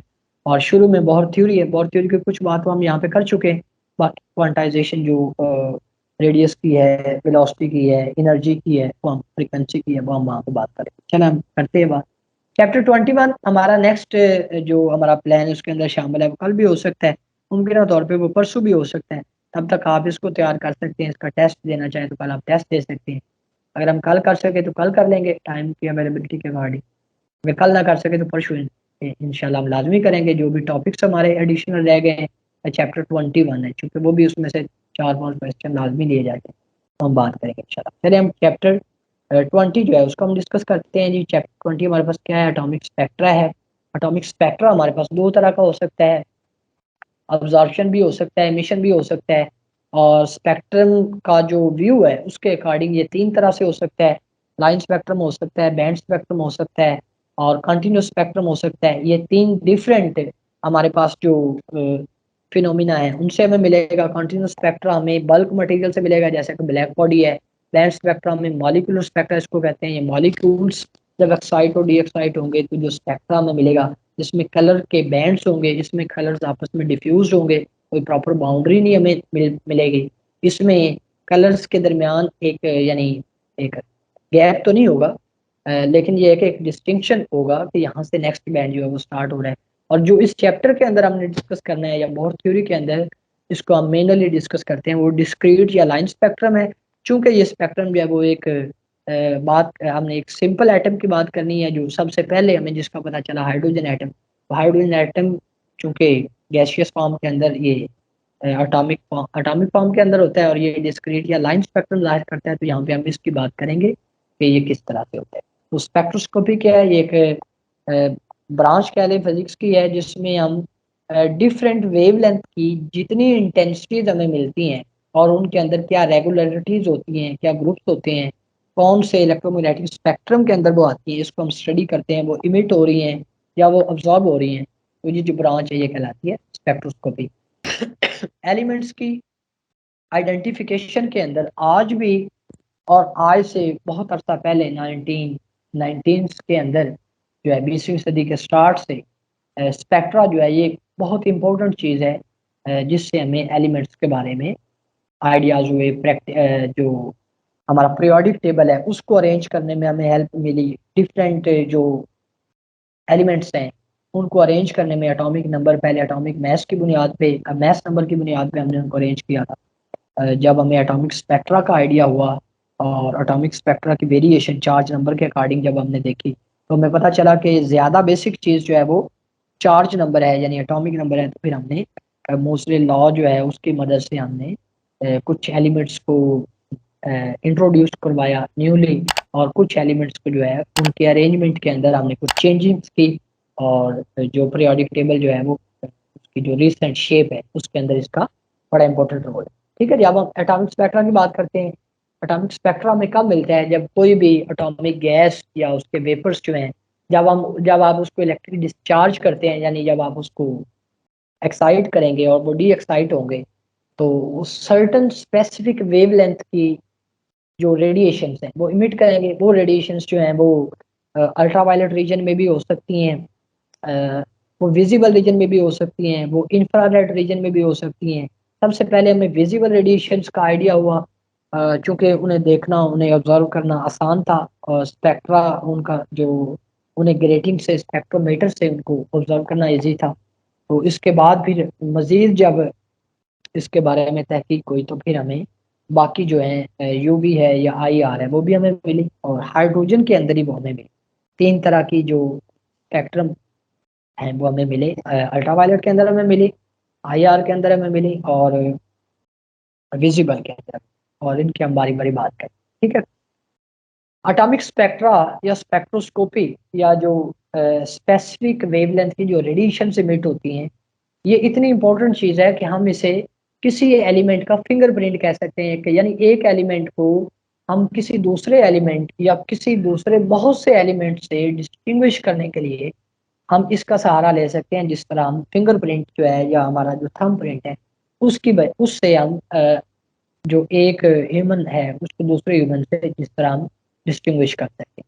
तो यहाँ पे जब हमने स्पेक्ट्रा को स्टडी किया, यहाँ पे एक क्वेश्चन मैंने लिखा हुआ है कि हम इसको एटॉमिक फॉर्म में क्यों लेते हैं, क्योंकि यहाँ पे हमने लाइन स्पेक्ट्रा लेना है। लाइन स्पेक्ट्रा के अंदर जरूरी है कि वो एटॉमिक फॉर्म के अंदर हो, और एटॉमिक फॉर्म के अंदर भी वो इस तरह से हो कि एटम्स इतने करीब ना हो कि एटम्स के करीब आने की वजह से, इलेक्ट्रोमैग्नेटिक इंटरेक्शन की वजह से जो लेवल्स हैं वो फर्दर डिवाइड हो जाएं। जिस तरह से वैलेंस बैंड थ्योरी के अंदर हमने पढ़ा कि बल्क मटेरियल के अंदर जब एटम्स करीब आते हैं तो उनके करीब आने की वजह से उनके लेवल्स जो है वो डिवाइड होना शुरू हो जाते हैं, और वैलेंस जो लेवल है, या वैलेंस या कंडक्शन जो लेवल्स हैं वो बैंड्स के अंदर, बैंड्स हमें उनके बैंड्स मिल जाते हैं, क्योंकि लेवल जो है वो फर्दर स्प्लिट हो जाते हैं। तो उस चीज़ से बचने के लिए, यानी लाइन स्पेक्ट्रम को इंश्योर करने के लिए, हम क्या करते हैं, इसको एटॉमिक फॉर्म के अंदर या वेपर फॉर्म के अंदर लेते हैं, ताकि गैस एटम्स जो है वो दूर दूर हो, और जो फर्दर सप्लीशन है वो ना हो, ताकि हमें लाइन स्पेक्ट्रम जो है वो प्रॉपर मिल सके। अब जो लाइन स्पेक्ट्रम हमें मिला उसके अंदर भी रेगुलरिटीज हैं। उन रेगुलरिटीज को हमने डिफरेंट ग्रुप्स के अंदर स्टडी किया, जिन्हें हम स्पेक्ट्रल सीरीज कहते हैं। ये एक अरेंजमेंट शो की हुई है कि हाइड्रोजन डिस्चार्ज सोर्स है, स्लिट में से पास करवाया, उसके बाद स्पेक्ट्रोमीटर या प्रिज्म में से पास करवाया, और उस स्पेक्ट्रम के अंदर जितने भी कलर्स हैं वो यहाँ पे इस तरह से डिस्टिंग्विश होकर हमें मिले। जितनी वेवलेंथ ज्यादा होगी उतनी बैंडिंग कम होगी, और जितनी वेवलेंथ कम होगी उतनी बैंडिंग ज्यादा। ठीक है, तो यहाँ पे ये चीज भी याद रखने की, वैसे आसान सी है लेकिन ये क्वेश्चन के तौर पर पूछी जाती है। अच्छा, इसके अंदर जो रेगुलरिटीज है, हीलियम का, हाइड्रोजन का, सोडियम का, किसी का भी अगर हम स्पेक्ट्रम देखेंगे तो उसके अंदर सर्टन स्पेसिफिक वेवलेंथ एक सर्टन रेगुलर पैटर्न से हमें मिलेंगी। वो जो रेगुलरिटीज हैं उन्हें हम स्पेक्ट्रल सीरीज या ग्रुप्स में, सर्टन ग्रुप्स के अंदर स्टडी करते हैं। सबसे पहले विजिबल पोर्शन का जो ग्रुप स्टडी किया बाल्मर ने 1885 के अंदर, उसको हम देखते हैं। और उसके लिए वैसे तो ये फार्मूला कई यानी शेप्स में होकर यहाँ पे पहुंचा, पर यहाँ पे एक जनरल फार्मूला डिस्कस किया हुआ है कि ये वेवलेंथ कितनी हमें मिलेगी जब वो किसी भी लेवल से, 3 से 4 से 5 से इन्फिनिटी तक, किसी भी लेवल से जब वो इलेक्ट्रॉन डी एक्साइट होके जब 2 के अंदर आएगा, यानी एल शेल के अंदर जब वो आएगा, तो कितनी वेवलेंथ की रेडिएशन जो है वो इमिट होगी, वो हम इस फार्मूले से निकाल। अब इस फार्मूले से हम 2 चीजें निकाल सकते हैं कि सबसे कम, अगर हम यहाँ पे 3 पुट करें, सबसे कम एनर्जी वाला फोटोन किस कलर का होगा, चूंकि हम बाल्मर की बात कर रहे हैं, विजिबल है। और अगर हम इन्फिनिटी से वापस आते हैं तो सब, यहाँ पे इन्फिनिटी अगर पुट करें तो इसका मतलब उसने बहुत बड़ा जंप लिया है, तो सबसे ज्यादा एनर्जी वाला जो फोटोन है उसका कलर या उसकी वेवलेंथ क्या होगी। तो हर सीरीज के लिए, हर ग्रुप के लिए जो हम फार्मूला पढ़ेंगे, उस फार्मूले से हम ये 2 चीजें हम आसानी से कैलकुलेट कर सकते हैं कि सबसे बड़ा जंप उसके लिए वेवलेंथ क्या है, और सबसे छोटा जंप उसके लिए वेवलेंथ है। ये आगे हम बात करें। यहाँ पे रेडबर्ग कांस्टेंट है, इसकी वैल्यू आपने याद रखनी है, इसके यूनिट को आप, क्योंकि ये कांस्टेंट, ये वैल्यूज हैं, इसलिए इसका यूनिट जो है वो इसके अकॉर्डिंग होगा। अगर वेवलेंथ का मीटर में कंसीडर करते हैं तो इसका मीटर इनवर्स। ठीक है जी। यहाँ पे हम एटॉमिक स्पेक्ट्रम की बात करते हैं हाइड्रोजन के लिए। स्पेक्ट्रम ऊपर हमने बात की कि स्पेक्ट्रम की डिफरेंट टाइप्स हो सकती हैं। कंटिन्यूस स्पेक्ट्रम हो सकता है ब्लैक बॉडी रेडिएशन से जो हमें मिलता है, जैसे सूरज वाला स्पेक्ट्रम है तकरीबन इसी तरह से। लाइन स्पेक्ट्रम हो सकता है, ये एटॉमिक स्पेक्ट्रा इसको कहते हैं। बैंड स्पेक्ट्रम हो सकता है, इसको मॉलिक्यूलर स्पेक्ट्रा कहते हैं। फिर हर स्पेक्ट्रा दो तरह से हो सकता है, वो अब्जॉर्प्शन स्पेक्ट्रा भी हो सकता है और वो इमिशन स्पेक्ट्रा भी हो सकता है। अब्जॉर्प्शन से मुराद ये है कि कोई कोल्ड गैस है, उसने कौन कौन सी सर्टन वेवलेंथ को एब्जॉर्ब की है अपने एटम्स को एक्साइट करने के लिए, और जब वो डी एक्साइट होंगे तो वो इमिशन स्पेक्ट्रा बन जाएगा हमारे पास। अब हाइड्रोजन के लिए तीन तरह के जो स्पेक्ट्रम पोर्शन है वो हमें मिले, जिसमें विजिबल है, जिसकी हमने बात कर ली, बाल्मर के अंदर है, अल्ट्रा वायलेट है, लाइमन के अंदर है, और इंफ्रारेड के अंदर तीन सीरीज या तीन रेगुलरिटीज आ जाती हैं। लाइमन ने जो स्टडी किया अल्ट्रा वायलेट स्पेक्ट्रम, उसने ये स्टडी किया कि जब कोई भी इलेक्ट्रॉन जब के शेल के अंदर किसी भी शेल से के शेल के अंदर जब वो डी एक्साइट होगा, तो जाहिर सी बात है ये एक बड़ा जंप है। पहले हमने बात की ये पहला शेल है, ये दूसरा है, ये तीसरा है, ये चौथा। पहले हमने बात की कि जब वो एल शेल के अंदर यानी 2 के अंदर जब वो डी एक्साइट होगा किसी भी लेवल से, तो विजिबल पोर्शन के फोटॉन्स जो है वो इमिट होंगे।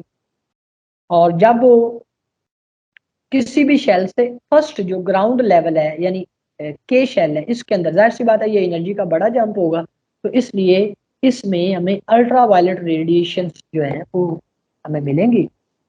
और सबसे कम एनर्जी वाली मिलेंगी जब 2 से 1 में आएगा, और सबसे ज्यादा एनर्जी वाली मिलेंगी जब इन्फिनिटी से 1 में आएगा। तो इस तरह से हम अंदाजा कर सकते हैं कि हाइड्रोजन के लिए कम से कम जो रेडिएशन है अल्ट्रा वायलेट रेडिएशन, कम से कम उनकी एनर्जी कितनी होगी और ज्यादा से ज्यादा उनकी एनर्जी। तो इसी तरह से जिस तरह से अब हमने बात कर ली कि विजिबल के अंदर बाल्मर सीरीज है, अल्ट्रा वायलेट के अंदर लाइमन सीरीज है, इंफ्रारेड के अंदर हमारे पास 3 सीरीज है, वो आगे हम बात करें कौन कौन सी है। पास्टन सीरीज है।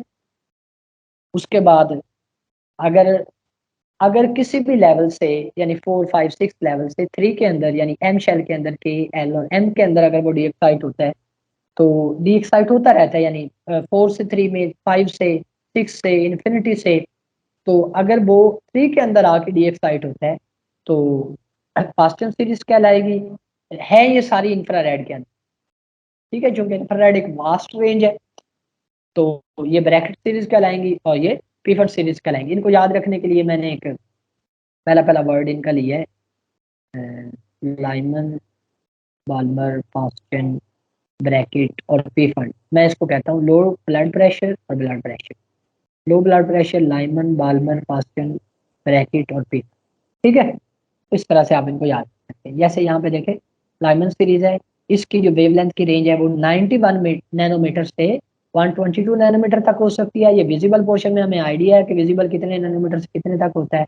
और पास्टन और बाकी जो इधर शो नहीं की हुई, ये तकरीबन 800 नैनोमीटर से ये 2500 नैनोमीटर तक के करीब ये चला जाए, ठीक है जी।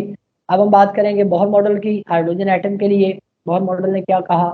बोहर ने एक सेमी क्लासिकल मॉडल पेश किया जो कि रदरफोर्ड मॉडल की निस्बत ज़्यादा बेहतर है।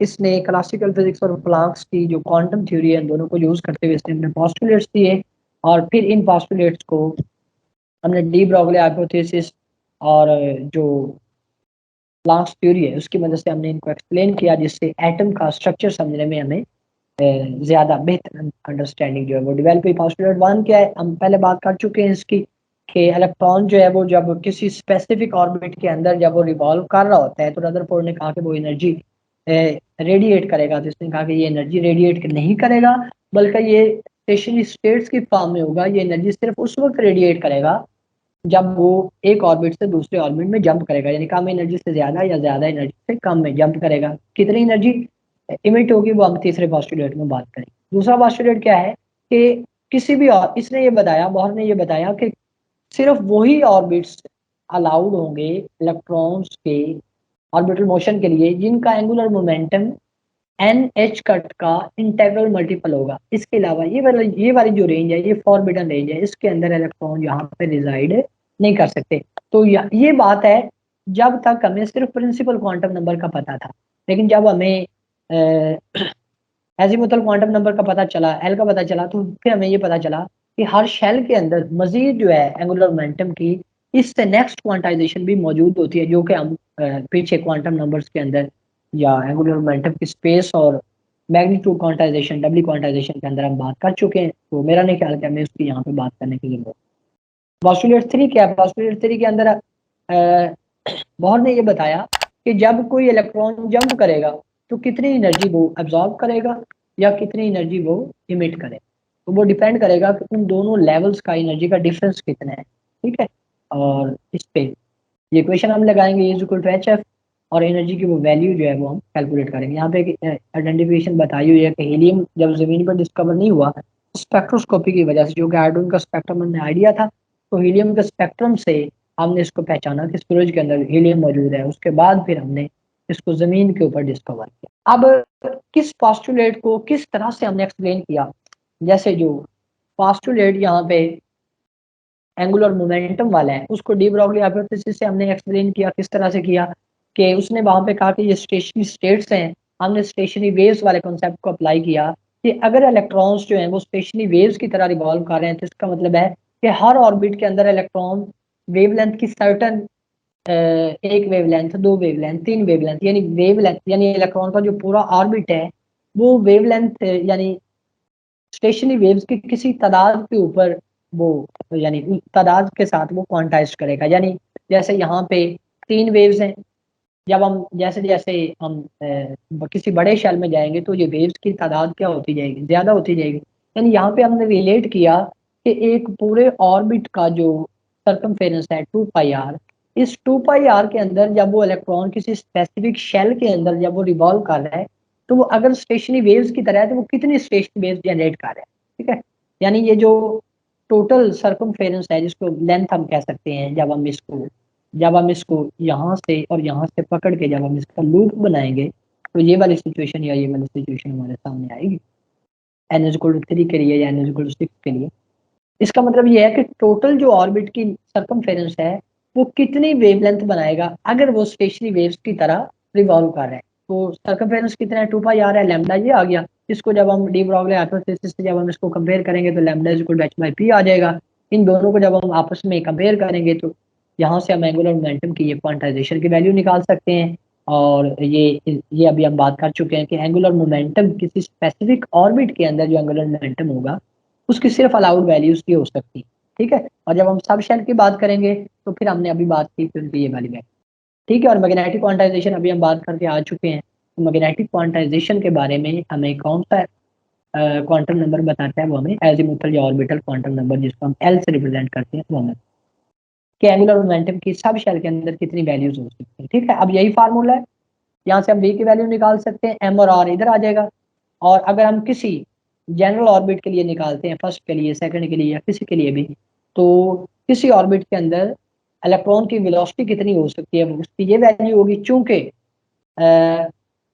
हर ऑर्बिट की एक स्पेसिफिक n की वैल्यू होगी और आगे हम प्रूव करेंगे कि हर ऑर्बिट के लिए रेडियस की एक स्पेसिफिक वैल्यू क्वांटाइज्ड वैल्यू होगी। तो इसका मतलब है कि हर ऑर्बिट के अंदर इलेक्ट्रॉन की जो वेलोसिटी है या जो उसकी स्पीड है वो एक खास स्पीड होगी, उस स्पीड से कम या उस स्पीड से ज्यादा कोई अपनी मर्जी की स्पीड से इलेक्ट्रॉन जो वो रिवॉल्व नहीं कर पाएगा। यानी एक स्पेसिफिक ऑर्बिट के अंदर एक स्पेसिफिक उसकी क्वांटाइज्ड वेलोसिटी होगी, ठीक है। अब ये क्वांटाइज्ड वेलोसिटी का ये जनरल फार्मूला बन गया। यहाँ पे हम आर एन की वैल्यू पुट करना चाहेंगे, वो वैल्यू हम कैसे निकालेंगे वो आगे हम बात करते हैं।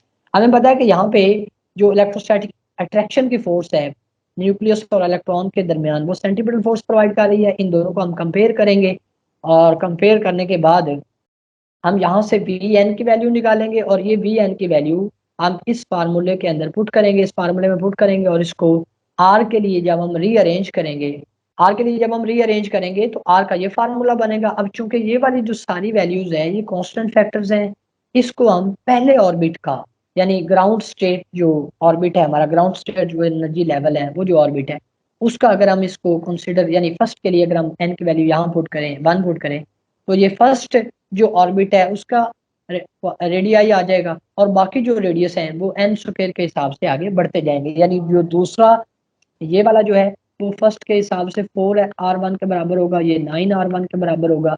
अगर हम इसको r1 कंसिडर करें, इसकी ये वैल्यू ये लास्ट टाइम पेपर में आई थी इसको पिकोमीटर में भी पूछा जा सकता है, इसको एंगस्ट्रॉन्ग में भी पूछा जा सकता है और इसको नैनोमीटर में भी पूछा जा सकता है। ठीक है, बहरहाल ये वैल्यू आप याद रख लें, इतनी लंबी चौड़ी कैलकुलेशन वहां पे करने की जरूरत है। तो यहाँ से पता चला कि जो रेडियाई है वो क्वांटाइज्ड है, यानी इलेक्ट्रॉन किसी भी फासले पे नहीं हो सकता, बल्कि इस फार्मूले के अकॉर्डिंग एक स्पेसिफिक रेडियस पे हो सकता है, और उस स्पेसिफिक रेडियस की वजह से हर ऑर्बिट का एक स्पेसिफिक एंगुलर मोमेंटम होगा, और उस स्पेसिफिक एंगुलर मोमेंटम की वजह से स्पेसिफिक मैग्नेटिक डाइपोल मोमेंट होगा, और स्पेसिफिक मैग्नेटिक डाइपोल मोमेंट की वजह से उस मोमेंट स्पेसिफिक डाइपोल मोमेंट का एक जी कंपोनेंट भी क्वांटाइज्ड होगा। और चूंकि आर क्वांटाइज्ड है, इसलिए जब हम आर की वैल्यू वी वाले फार्मूले में पुट करेंगे तो वी भी क्वांटाइज्ड होगा। आप देख रहे हैं कि जैसे जैसे एन बढ़ेगा, यानी बड़े शेल में हम जाएंगे, न्यूक्लियस से दूर होते जाएंगे, तो इलेक्ट्रॉन्स की जो रेवोल्यूशन है वो स्लो होगी, और जब रेवोल्यूशन स्लो होगी तो रेवोल्यूशन की स्पीड जो है वो काइनेटिक एनर्जी बताती है, उसकी काइनेटिक एनर्जी भी कम होती जाएगी। और चूंकि अट्रैक्शन कम होती जाएगी जैसे जैसे हम दूर जाएंगे, तो इसका मतलब है कि जैसे जैसे हम दूर जाएंगे तो उसकी पोटेंशियल एनर्जी भी कम होती जाएगी। और काइनेटिक और पोटेंशियल एनर्जी चूंकि टोटल एनर्जी बनाते हैं, तो इसलिए जैसे जैसे हम दूर जाएंगे तो टोटल एनर्जी भी कम होती जाएगी। अब टोटल एनर्जी किस तरह कम होती है वो आगे हम रिलेशन निकालते हैं, वहां पे हम एग्जैक्टली देखेंगे कि एन के साथ फिर उसका क्या रिलेशन बनेगा, एन बनेगा या एन स्क्वायर बनेगा। ठीक है जी। तो यहाँ पे हम टोटल एनर्जी निकाल रहे हैं, टोटल एनर्जी जो है इलेक्ट्रॉन की काइनेटिक और पोटेंशियल एनर्जी का सम होगी। काइनेटिक और पोटेंशियल एनर्जी दोनों को हम एक ही तरह के वेरिएबल्स में लाते हैं। काइनेटिक एनर्जी यानी हमने यहाँ पे हमने क्या किया, यहाँ पे हमने कंपेयर किया इलेक्ट्रोस्टैटिक फोर्स को और सेंट्रीपिटल फोर्स को, तो दो हमने 2 से डिवाइड किया और आर को दूसरी तरफ ले गए, तो काइनेटिक एनर्जी जो है उसको हम इस तरह से लिख सकते हैं। काइनेटिक एनर्जी की वैल्यू और पोटेंशियल एनर्जी की वैल्यू पीछे हम लिख चुके हैं, जो कि पोटेंशियल एनर्जी हमें पता है कि V इंटू ई के बराबर होता है, और V बराबर होता है के ई ओवर आर के, और एक ये, तो ये हो गया के ई स्क्वायर ओवर आर। चूंकि यहाँ पे हमारे पास इलेक्ट्रॉन है इसलिए यहाँ पे माइनस का साइन आ जाएगा, तो ये पोटेंशियल एनर्जी है, ये काइनेटिक एनर्जी है, और ये टोटल एनर्जी है। और इसके अंदर जब हम आर की वैल्यू पुट करेंगे तो टोटल एनर्जी का ये फार्मूला बनेगा। इसमें एन जो है वो वेरी करेगा शेल्स के लिए, और बाकी सारा फैक्टर जो है वो कांस्टेंट है, इसलिए हम इसको ग्राउंड स्टेट एनर्जी कह देते हैं। इसका मतलब है कि अगर हम नेगेटिव साइन को कंसीडर करते हुए बात करें तो एन स्क्वायर के हिसाब से ये एनर्जी जो है वो इनवर्सली प्रोपोर्शनल है, यानी इनवर्स स्क्वायर लॉ को जो ओबे कर रही है कि जैसे जैसे एन की वैल्यूज बढ़ेंगी वैसे वैसे एनर्जी की ये वैल्यूज कम होगी। इसका मतलब ये है कि फर्स्ट ऑर्बिट के अंदर या ग्राउंड स्टेट के अंदर इलेक्ट्रॉन के पास इतनी एनर्जी होगी, और इतनी एनर्जी अगर हम उसको प्रोवाइड करेंगे किसी एक्सटर्नल सोर्स से, तो हम उस एटम को आयोनाइज करवा सकते हैं, यानी वो इलेक्ट्रॉन वो निकाल सकते हैं। और जब हम इसमें एन की वैल्यूज पुट करेंगे 2 3 4 5 6 7, तो हर ऑर्बिट के लिए कितनी, हर ऑर्बिट के अंदर उसको एक्साइट करवाने के लिए, यानी पहले ऑर्बिट में ले जाने के लिए, दूसरे में ले जाने के लिए, तीसरे में ले जाने के लिए कितनी एनर्जी हमें एक्सटर्नल सोर्स से उसे देना पड़ेगी, वो हम निकाल सकते हैं, जिसे हम एक्साइटेशन पोटेंशियल के नाम से। ठीक है जी। तो यहाँ से हमें पता क्या चला, यहाँ से हमें पता चला कि बोहर थ्योरी के अकॉर्डिंग एंगुलर मोमेंटम क्वांटाइज्ड होता है, जिसकी वैल्यू एन एच कट के बराबर होगी। रेडियाई क्वांटाइज्ड होता है, इलेक्ट्रॉन्स की जो स्पीड है वो क्वांटाइज्ड होगी, और इलेक्ट्रॉन्स की जो एनर्जी है वो क्वांटाइज्ड। यहाँ से हम फ्रीक्वेंसी क्वांटाइजेशन भी प्रूव कर सकते हैं, लेकिन यहाँ पे चूंकि इसने नहीं लिखा हुआ, यहाँ पे मोजले लॉ है, मोजले लॉ ने हमें ये बताया कि हाइड्रोजन एटम के लिए तो Z की वैल्यू 1 होगी। जब हम किसी भी एटम की बात करेंगे, तो जब किसी भी एक लेवल से दूसरे लेवल के अंदर इलेक्ट्रॉन जो है वो जंप करेगा, आ रहा है या जा रहा है, तो उसके लिए कितनी फ्रीक्वेंसी वाला फोटोन वो इमिट करेगा या वो अब्जॉर्ब करेगा, या कितनी एनर्जी वो गेन करेगा या कितनी एनर्जी वो रिजेक्ट करेगा, उसका उस एलिमेंट के एटॉमिक नंबर या चार्ज नंबर के साथ उसका रिलेशन है कि चार्ज नंबर जैसे जैसे बढ़ेगा, चार्ज अगर अगर चार्ज नंबर की वैल्यू काफ़ी ज़्यादा है, तो चार्ज नंबर के स्क्वायर के हिसाब से डिफरेंट शेल्स की जो एक्साइटेशन या डी एक्साइटेशन के लिए जो एनर्जी की इमिशन है या जो ऑब्जॉर्प्शन है वो इस हिसाब से बढ़ेगी। इसे हम मोजले लॉ कहते हैं। और मोजले लॉ की वजह से हमने पीरियोडिक टेबल के अंदर कई एलिमेंट्स को जो है वो कंफर्म किया कि उनके पीरियोडिक टेबल के अंदर जो पोजीशन है वो यही बनती है या इसके अलावा कोई बनती है, और मैथ एटॉमिक मैथ नंबर की बजाय उनको हमने ज़्यादा बेहतर तरीके से अरेंज किया चार्ज नंबर। तो यहाँ पे हाइड्रोजन इमिशन स्पेक्ट्रम है, ये यहाँ पे हम वही बात करेंगे कि कितनी एनर्जी इमिट होगी, कितनी एनर्जी एब्जॉर्ब होगी।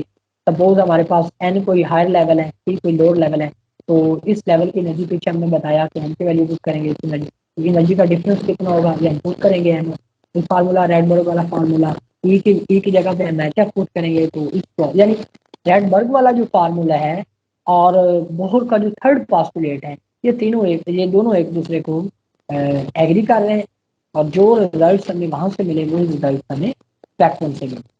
ठीक है जी। और यहाँ पे जो आर एच है यानी जो रेडबर्ग कांस्टेंट है, इसकी अगर हम वैल्यू निकालें तो ये इससे इक्वल है, ये वैल्यू भी करके आप इसको कैलकुलेट कर सकते हैं, याद रखें, यानी ये वैल्यू आप याद रखें। और यहाँ पे पी और एन की वैल्यू पुट करें, फर्ज करें पी की वैल्यू 1 है, ये वैल्यू इन्फिनिटी है, तो ये 0 हो जाएगा। तो आप आसानी से लैम्डा की वैल्यू निकाल सकते हैं। अगर यहाँ पे वैल्यू 2 है, यहाँ पे 3 है, 1/4 1/9, ये वैल्यू आप याद रख लें, तो इसके साथ मल्टीप्लाई करके आप लैम्डा की वैल्यू जो है वो निकाल। ठीक है, यहाँ पे वो स्पेक्ट्रम उसमें रिप्रेजेंट किया हुआ है कि किस तरह से डिफरेंट स्पेक्ट्रल सीरीज जो है हमें मिलती हैं। अगर ग्राउंड स्टेट के अंदर इलेक्ट्रॉन आकर डी एक्साइट होगा तो अल्ट्रावायलेट रीजन के अंदर हमें रेडिएशन मिलेंगी। अगर वो एल शेल के अंदर आकर डी एक्साइट होगा यानी N=2 के लिए, तो हमें विजिबल पोर्शन के अंदर रेडिएशन मिलेंगी। और इसके अलावा बाकी 3 के अंदर आएगा, 4 के अंदर आएगा, 5 के अंदर आएगा, तो हमें यहाँ पे आई आर रीजन के अंदर यहाँ पे दिखाए हैं, बाकी दोनों नहीं दिखाए, तो वो पीछे हम बात करें। ठीक है, यहाँ पे उसने वेलोसिटी का जो फार्मूला हमने पीछे बनाया, क्वांटाइज वेलोसिटी का जो फार्मूला हमने बनाया, उसके लिए उसने ये इलेक्ट्रॉन के लिए पहले शेल के अंदर इलेक्ट्रॉन की कितनी स्पीड होगी वो निकाला हुआ। यहाँ पे आगे जाके हम सर्टेनिटी की बात करेंगे। अगर हम ये तस्वर करें कि इलेक्ट्रॉन जो है वो न्यूक्लियस के अंदर मौजूद होता है, तो क्या इलेक्ट्रॉन मौजूद हो सकता है या नहीं, तो हम इसकी वेलोसिटी डिफाइन करके हमें आइडिया होगा कि अगर इलेक्ट्रॉन को देखो, आपने पढ़ा कि इलेक्ट्रॉन जितना न्यूक्लियस के करीब होगा या जितने छोटे ऑर्बिट में मूव करेगा उसकी वेलोसिटी उतनी ज्यादा होती है। अब चूंकि फर्स्ट ऑर्बिट जो है वो न्यूक्लियस की निस्बत काफी बड़ा है, इसका मतलब है कि यहाँ पे अगर उसकी वेलोसिटी इतनी है, जब न्यूक्लियस के अंदर हम इलेक्ट्रॉन को ले जाना चाहेंगे तो इतनी वेलोसिटी होनी चाहिए। अब हमें पता है कि कोई भी पार्टिकल जो है उसकी वेलोसिटी लाइट से इंक्रीज नहीं कर सकती, इसलिए वहाँ पे फिर हम कह देंगे इलेक्ट्रॉन जो है वो न्यूक्लियस के अंदर रिजाइड नहीं कर सकता। न्यूक्लियस के बाद जब हम चेक करेंगे तो इसी तरह से एक्सपेरिमेंटल वैल्यू और जो थ्योरेटिकल वैल्यू वो एग्री करेंगे कि उसकी इतनी स्पीड हो सकती है और इतनी स्पीड इलेक्ट्रॉन जो है वो अपनी किसी भी ऑर्बिट के अंदर इतनी स्पीड के साथ वो मूव कर सकते। ठीक है जी। अब यहाँ पे इनर शेल ट्रांजिशन और कैरेक्टरिस्टिक्स एक्सरेज हैं। स्पेक्ट्रम के बाद एक इम्पोर्टेंट चीज जिसे हम कैरेक्टरिस्टिक्स एक्सरेज कहते हैं, बुनियादी तौर पे ये भी स्पेक्ट्रम ही है, लेकिन ये स्पेक्ट्रम उन एटम्स के लिए या उन एलिमेंट्स के लिए है जिनके लिए जो हैवी एलिमेंट्स है, जिनके लिए चार्ज नंबर की वैल्यू काफ़ी ज़्यादा है, यानी जिनके जो इनर शेल्स हैं उनका जो एनर्जी गैप है वो काफ़ी ज़्यादा है, यानी एनर्जी गैप इतना ज़्यादा है कि वो हाई एनर्जी रेडिएशंस जो है, हाई एनर्जी फोटॉन्स जो है वो इमिट कर सकते हैं। और वो फोटॉन्स जो हाइड्रोजन के केस में या किसी लाइटर एलिमेंट के केस में इंफ्रारेड, विजिबल या ज़्यादा से ज़्यादा अल्ट्रावायलेट के रीजन में हमें मिल रहे थे। तो जब हम कोई हैवी एलिमेंट लेंगे, जैसे टंगस्टन है, कोई और हैवी एलिमेंट है, वो हम लेंगे और उसके अंदर इसी तरह से डी एक्साइटेशन के दौरान निकलने वाले जो फोटॉन्स हैं उनको हम स्टडी करेंगे, तो वो काफ़ी ज़्यादा एनर्जी के होंगे। वो कई इलेक्ट्रॉन वोल्ट से कई किलो इलेक्ट्रॉन वोल्ट्स में जा सकते हैं। और उनको चूंकि इस एनर्जी रेंज के फोटॉन्स को हम एक्स रेज कहते हैं, तो इसलिए हम यहाँ पे एक्स रे जनरेशन पढ़ेंगे। और ये एक्स रेज दो तरह की हो सकती हैं, कंटिन्यूस या डिस्क्रीट। कंटिन्यूस और डिस्क्रीट, यहाँ पे हम दोनों की बात करेंगे कि जो कंटिन्यूस हैं वो किस वजह से होती हैं और किस तरह से वो इमिट होगी, क्या एनर्जी रेंज होगी उनकी, और जो करेक्टरिस्टिक्स एक्स रेज हैं वो किस वजह से इमिट होगी और इनका हमें फ़ायदा क्या होगा। यानी करेक्टरिस्टिक्स एक्स रेज से हम कौन सी ऐसी करेक्टरिस्टिक्स का मतलब खसूसियात, कौन सी ऐसी खसूसियात है जिनका अंदाजा हम लगा सकते हैं। 1 सेकंड का ब्रेक ले रहा हूँ। ठीक है जी, मैं वापस आ गया। अच्छा, यहाँ पे हमने एक वर्ड यूज किया है इनर शेल ट्रांजिशन।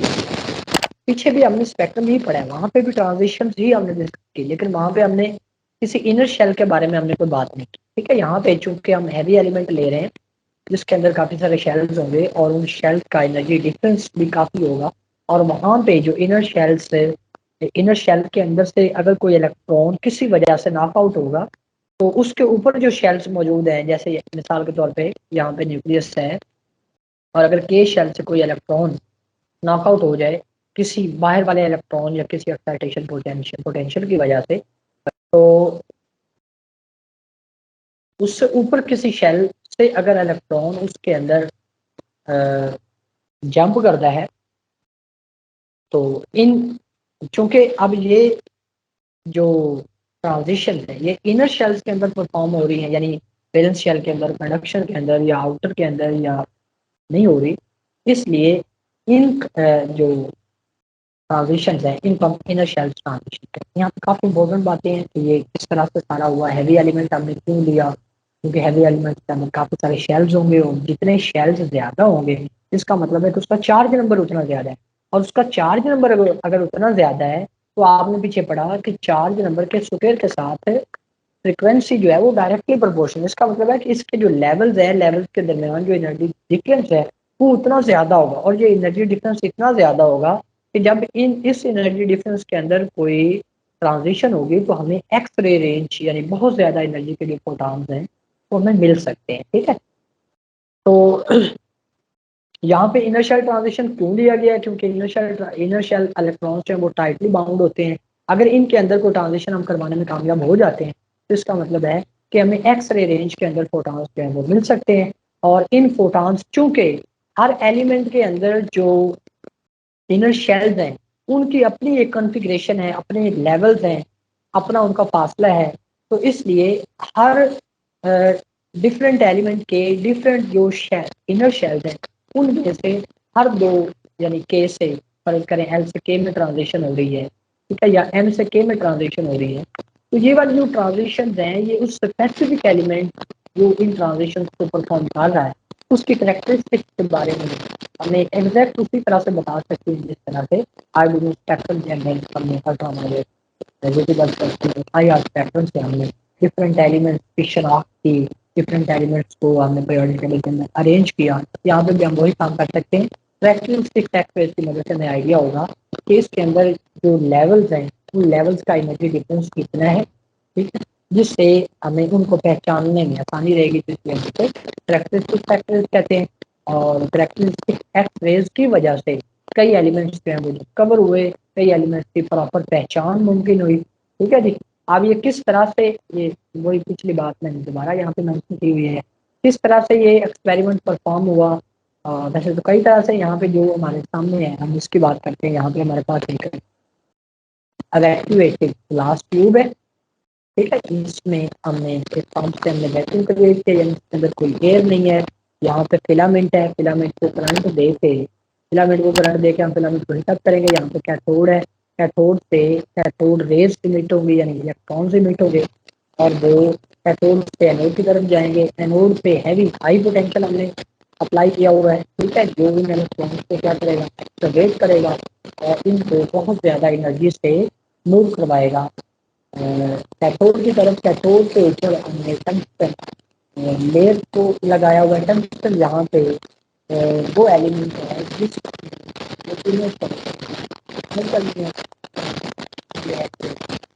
हमने लिया, एक तो हैवी एलिमेंट है, कहाँ से लगे आ जाए जिसका पॉइंट जो है यानी फेज के हिसाब से उसकी स्थिति ज़्यादा है।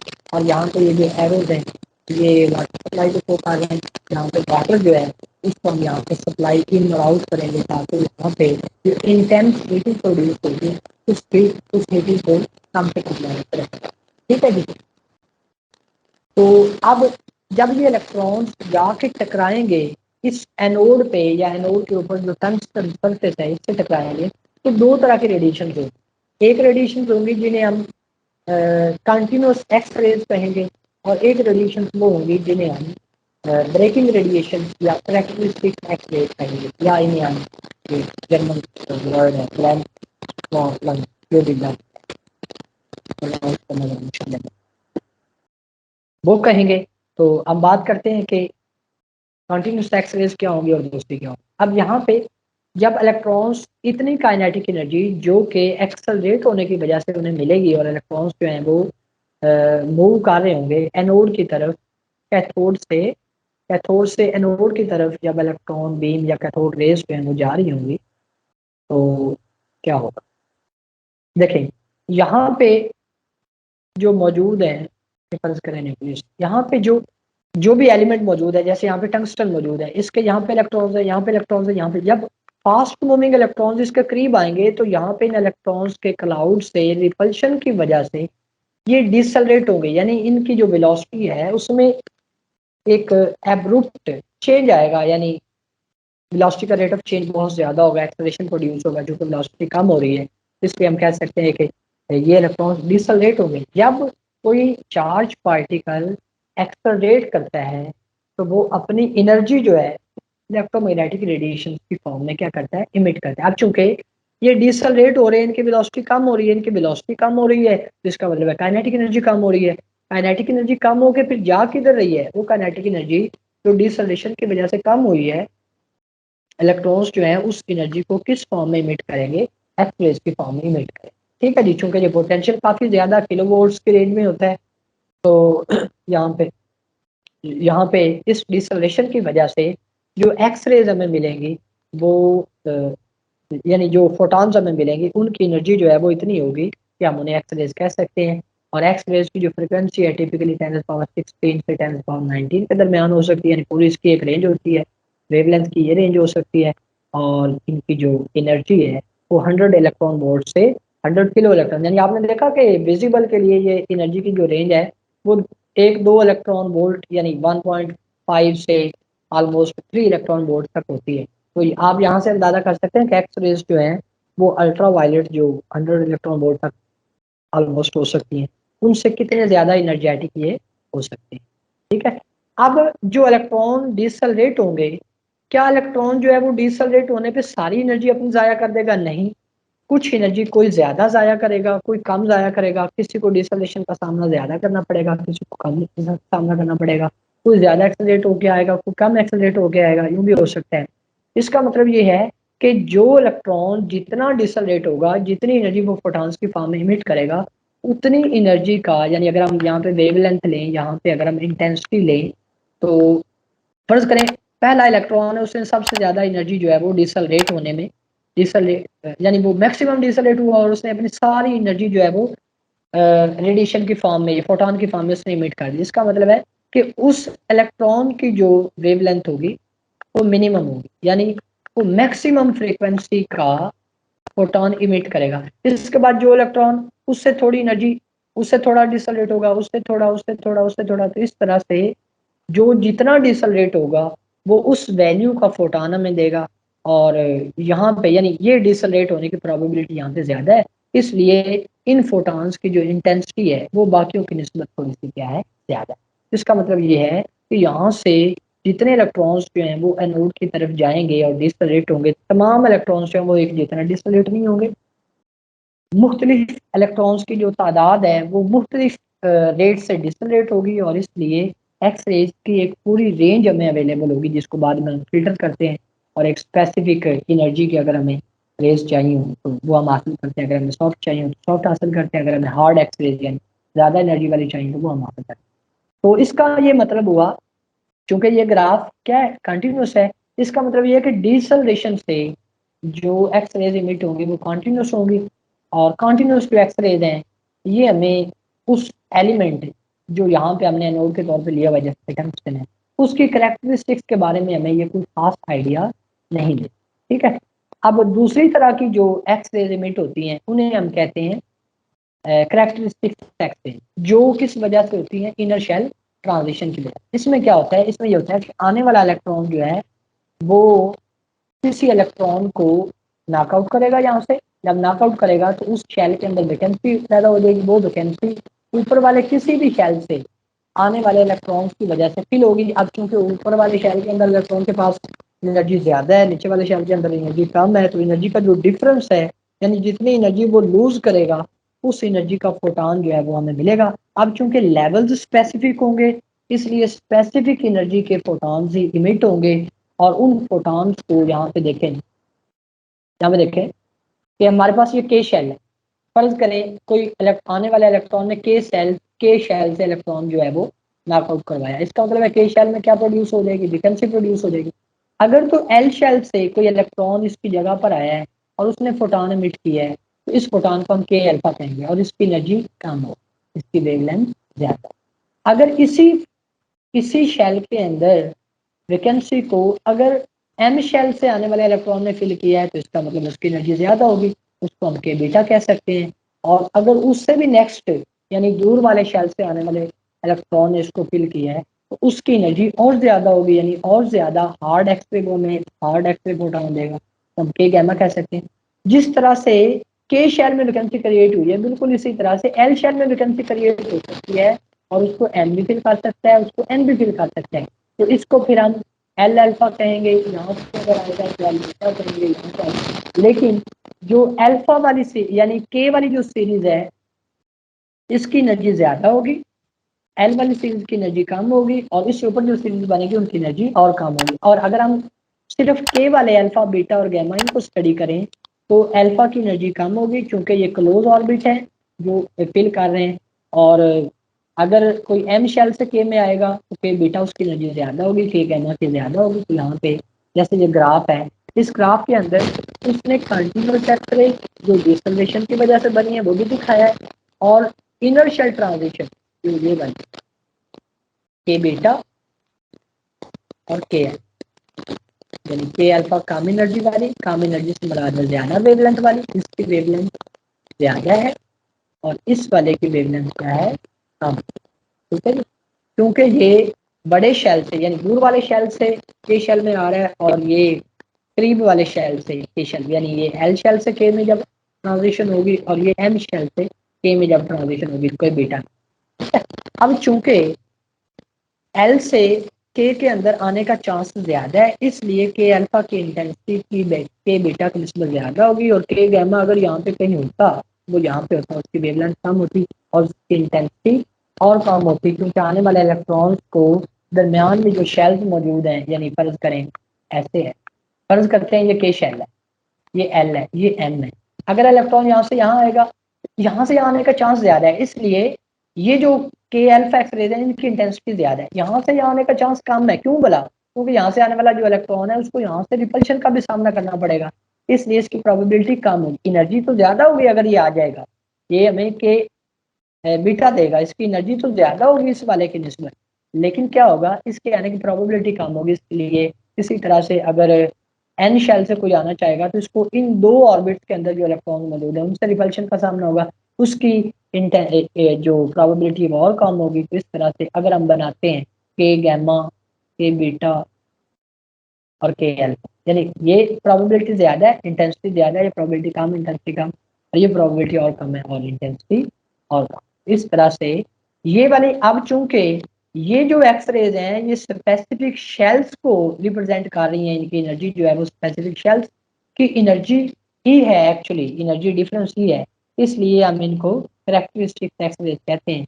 चूंकि इनसे हम उस एलिमेंट का जिसको हमने एनोड के ऊपर लिया हुआ है उसकी कैरेक्टरिस्टिक का हम प्रॉपर आइडिया कर सकते हैं, इसलिए हम इन एक्सरेज को इनर्शियल ट्रांजिशन, ये इनर्शियल की वजह से हो रही हैं और ये हमें कैरेक्टरिस्टिक्स के बारे में बता सकती हैं, इसलिए हम इनर्शियल ट्रांजिशन या कैरेक्टरिस्टिक एक्सरेज भी कहते हैं।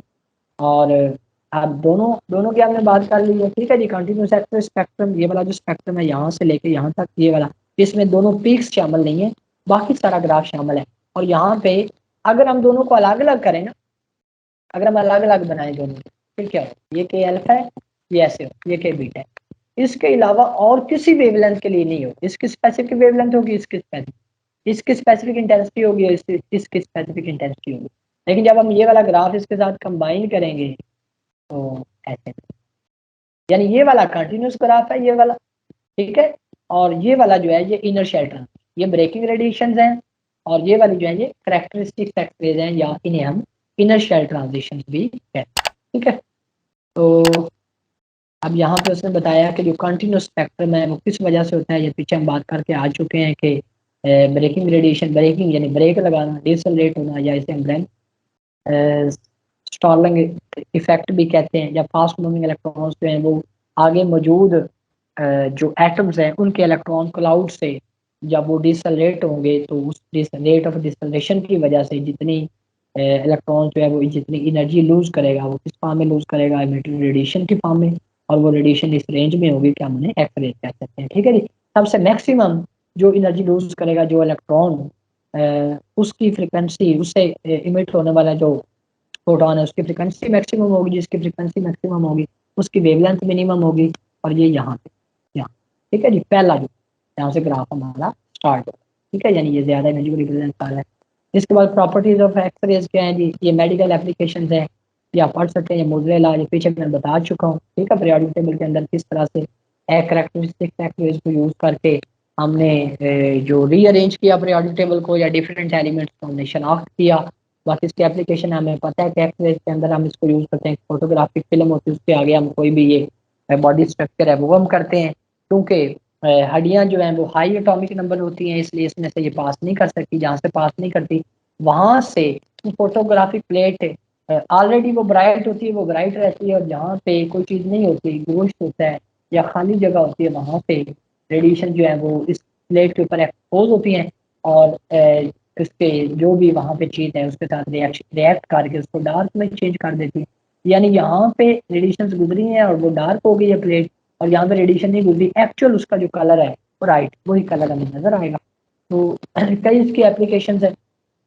कैट स्कैनर है, कंप्यूटराइज्ड एक्सियल टोमोग्राफी के अंदर क्या करता है, फैन लाइक अरेंजमेंट के अंदर एक्सरेज हैं पूरे बॉडी के अंदर, पूरे बॉडी के ऊपर मुख्तलिफ इंटेंसिटी, मुख्तलिफ एनर्जी की जो एक्सरेज हैं उनको पूरे बॉडी के ऊपर ऐसे इस तरह से रोल किया जाता है, और पूरे बॉडी का जो स्ट्रक्चर है वो हमें इमेज की फॉर्म में मिल जाता है, जिससे बॉडी के अंदर मौजूद जो abnormalities हैं, जो ट्यूमर्स वगैरह हैं उनको आइडेंटिफाई करके कोई अगर कैंसरस सेल्स वगैरह हैं तो उनको हम डिस्ट्रॉय कर सकते हैं। इसी तरह बायोलॉजिकल इफेक्ट्स हैं कि अगर हम एक्सरे करवाते हैं, बार बार एक्सरे करवाते हैं, या एक्सरेज को हम हमारा जिस्म एक्सपोज हो रहा है तो उससे बायोलॉजिकली किस तरह की जो डैमेज है वो हमारे जिस्म को का सामना करना पड़ सकता है। इसको आप पढ़ेंगे तो उम्मीद है ये बात समझ आ जाएगी। अगर इसमें कोई ऐसी बात हो जो समझ ना आए तो फिर हम उसकी बात कर सकते हैं। ठीक है, ये वही मोजले लॉ है कि जिस जैसे जैसे एटॉमिक नंबर बढ़ेगा तो एटॉमिक नंबर के स्क्वायर के हिसाब से फ्रिक्वेंसी बढ़ेगी, और फ्रिक्वेंसी जितनी बढ़ेगी एनर्जी उतनी बढ़ेगी।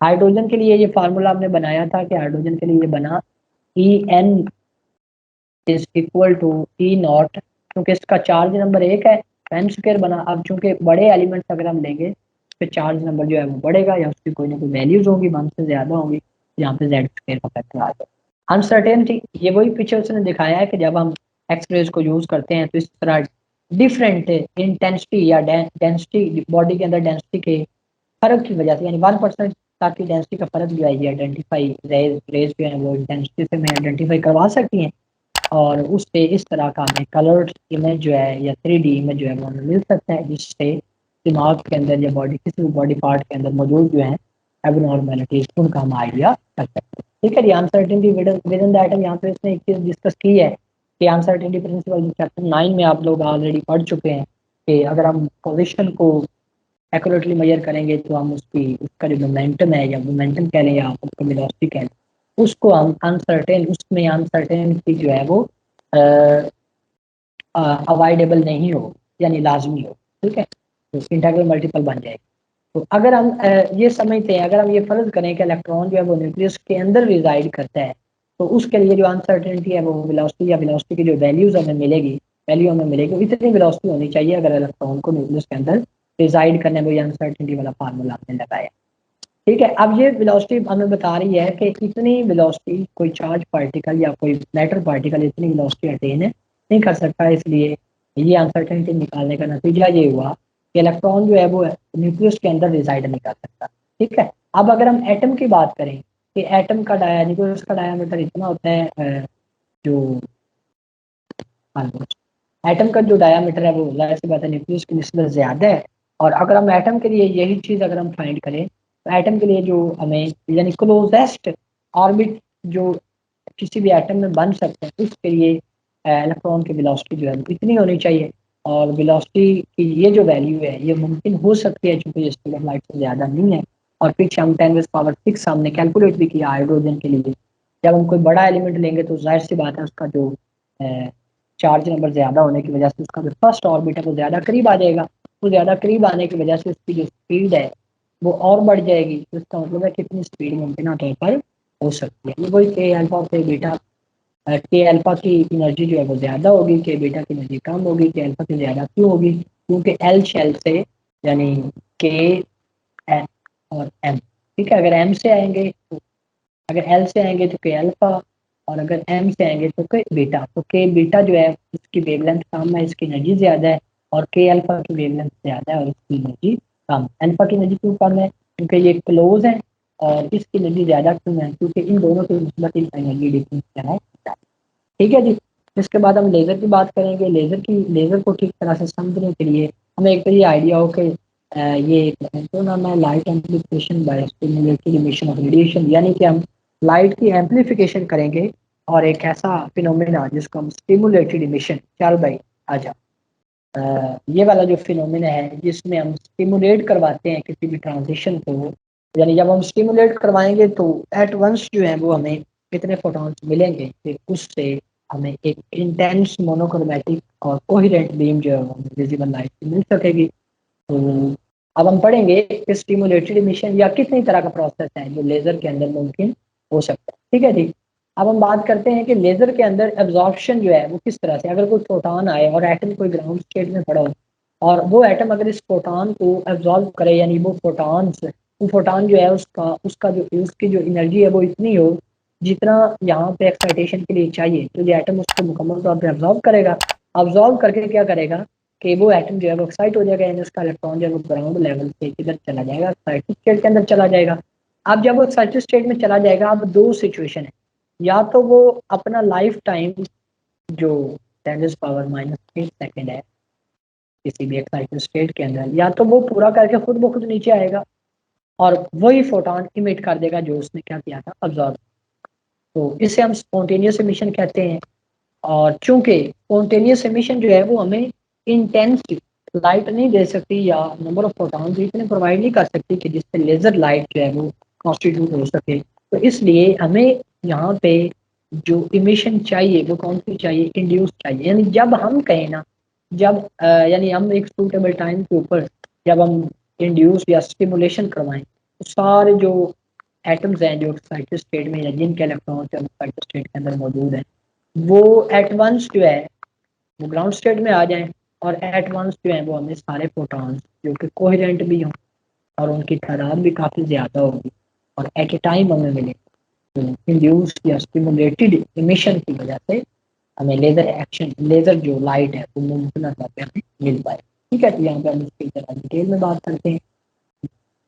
ये पेज का थोड़ा प्रिंट थोड़ा लो है, इसलिए डायग्राम आपको ठीक तरह से नजर नहीं आ रही। यहाँ पे इसमें वही बात की है कि जब एक फोटोन जो है वो किसी एटम के साथ फ्लाई करेगा, तो अगर तो उस फोटोन की एनर्जी इतनी है कि वो एक्साइट करवा सकते हैं, तो वो एटम जो है उसे अब्जॉर्ब कर लेगा और उसके इलेक्ट्रॉन जो है ग्राउंड स्टेट से एक्साइटेड स्टेट में चले जाएंगे, ठीक है।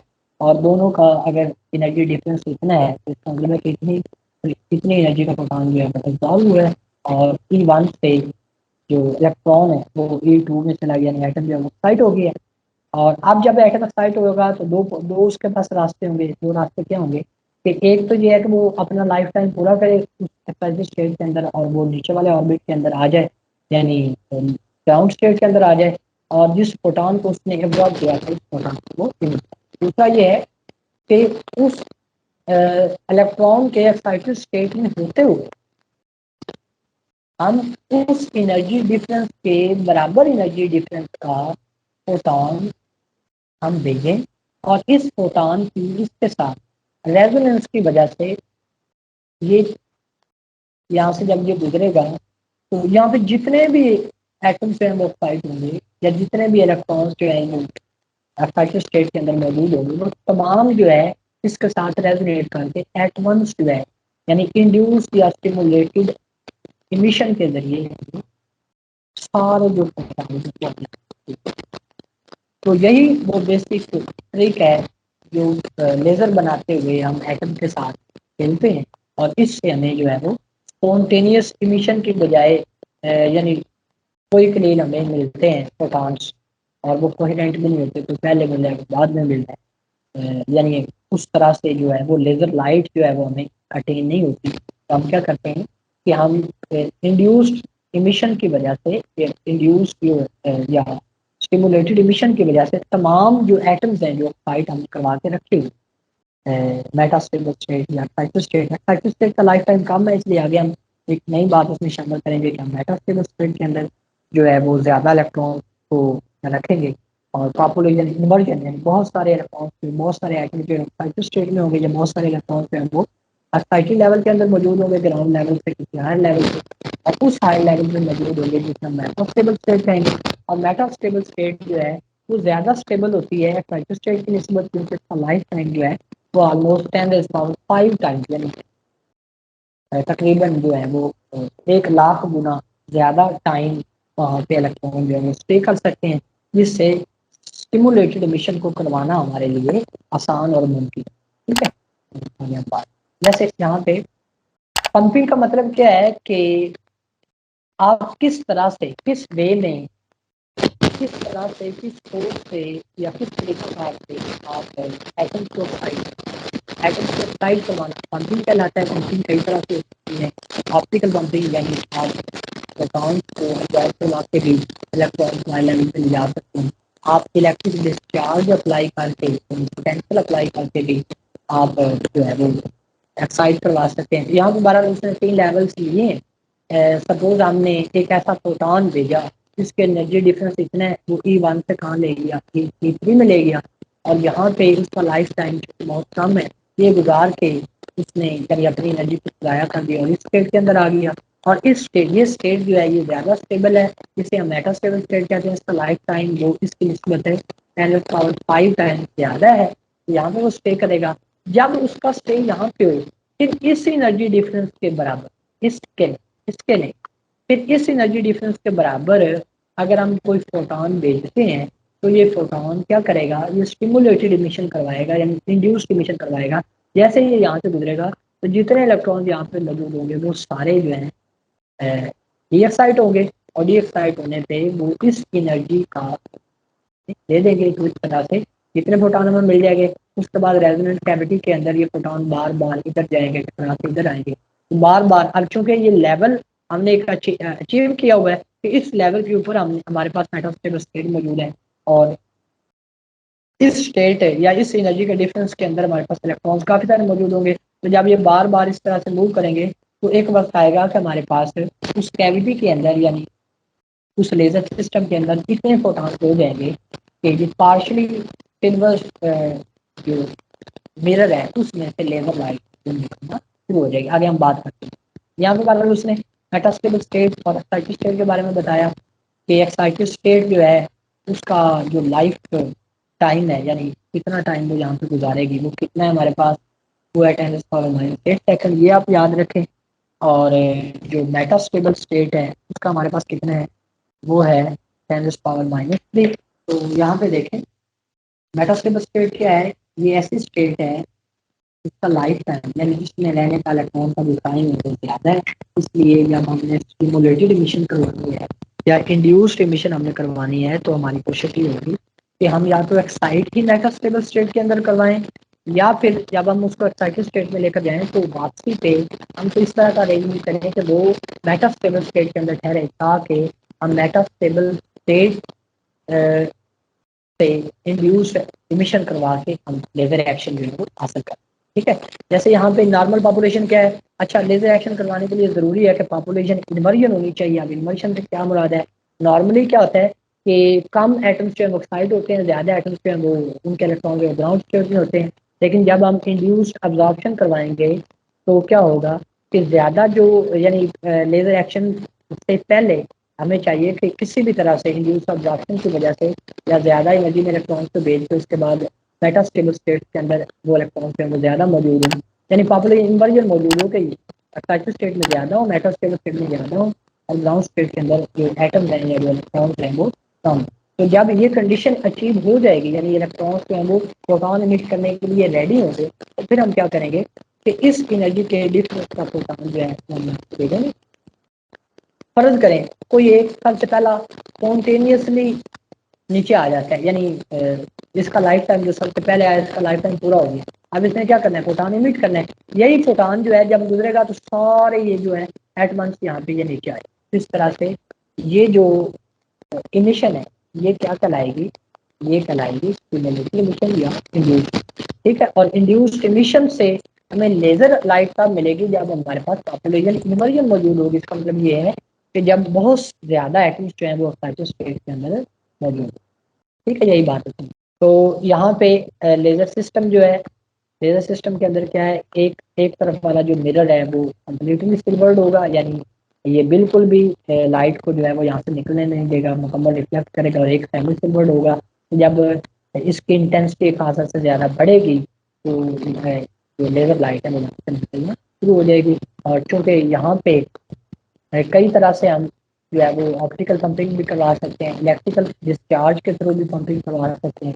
यहाँ पे उसने पोटेंशियल शो किया हुआ है कि पोटेंशियल से हम इसको जो है वो पंपिंग करवा रहे हैं। पंपिंग से मुराद ये है कि हम जो है वो ग्राउंड स्टेट से एटम्स को या इलेक्ट्रॉन्स को वो हाई स्टेट के अंदर लेके आ, ठीक है जी। यहाँ पे एक वैसे तो कई तरह के लेजर होते हैं, गैस लेजर होते हैं, सॉलिड स्टेट लेजर हो सकते हैं।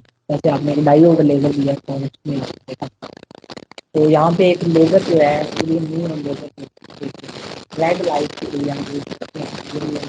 यहाँ पे बात की है हीलियम और नियोन दो क्यों है, यहाँ पे एक एक्टिव मीडियम है और एक लेजिंग मीडियम। हीलियम जो है यहाँ पे ये हम ऑलमोस्ट 80-85% यूज करते हैं और नियोन जो है वो यहाँ पर 15% यूज करते हैं। हीलियम जो है वो पंपिंग करवाने के लिए है, यानी ये पंपिंग मीडियम है। और नियोन जो है वो लेजिंग मीडियम है, यानी एक्चुअल जो फोटॉन्स हमें मिलेंगे वो हमें किससे मिलेंगे, नियोन से मिलेंगे।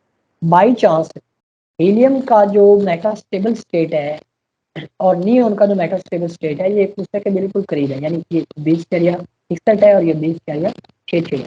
तो जब हम क्या करेंगे, जब हम इलेक्ट्रिक डिस्चार्ज से हीलियम को एक्साइट करवाएंगे, यानी हम इसको मेटास्टेबल स्टेट के अंदर लेकर चले जाते हैं, तो इसके लिए इलेक्ट्रॉन इतनी एनर्जी होगी। जब ये कोलाइड करेंगे हीलियम एटम्स के साथ तो ये इतनी एनर्जी प्लस काइनेटिक एनर्जी इतनी तो ट्रांसफर करेंगे और नियोन एटम्स जो है वो क्या हो जाएंगे, एक्साइट हो जाएंगे। और नियोन एटम्स जब एक्साइट होंगे तो फिर क्या होगा, फिर हमारे पास एक ऐसा फोटॉन जिसका एनर्जी डिफरेंस कितना हो, यानी यहाँ पे एनर्जी कितनी है हमारे पास 20.66 है और यहाँ पे जो एनर्जी है वो कितनी है 18.3। ये हमने क्यों चूज किया, क्योंकि ये वाला जो एनर्जी का डिफरेंस है दोनों के लग रहा है, ये एनर्जी डिफरेंस कितना है कि ये हमें रेड लाइट प्रोवाइड करता है। यानी जब यहाँ पे 20.66 के अंदर मौजूद होगा और इस नियोन के अंदर एक ये वाला स्टेट भी मौजूद है, तो इतनी एनर्जी डिफरेंस का फोटॉन जो है हम भेजें या स्पॉन्टेनियसली एक फोटॉन इमिट हो, यानी ये यहाँ पे ट्रांजिशन भी पॉसिबल है, जाहिर सी बात है ट्रांजिशन पॉसिबल है। तो कोई ना कोई इलेक्ट्रॉन जो अपना life time charge power -3 second पूरा करके वो फोटॉन इमिट करेगा। जब ये फोटॉन इमिट होगा तो इस तरह पॉपुलेशन इन्वर्जन के अंदर जितने भी फोटॉन्स हैं यहाँ पे मुझे मौजूद है, जितने भी इलेक्ट्रॉन्स हैं सारे डी एक्साइट होंगे और यहाँ पे हमें लेजर लाइट, ठीक है। और बाकी ये वाला जो डिक्री है कि रेडिएटिव है नॉन रेडिएटिव है, पर ये हमारे पर्पज का नहीं है, इसलिए यहाँ पे हम इसको डिस्कस नहीं करें, ठीक है जी। यहाँ पे ये चीज़ दोबारा समझ लें, ये इंपॉर्टेंट चीज़ है। कैसे है कि हमारे पास हीलियम पंपिंग मीडियम है, नियोन जो है इसका जो मेटास्टेबल स्टेट है वो थोड़ा सा ज़्यादा है 20.6 है, इसका 20.6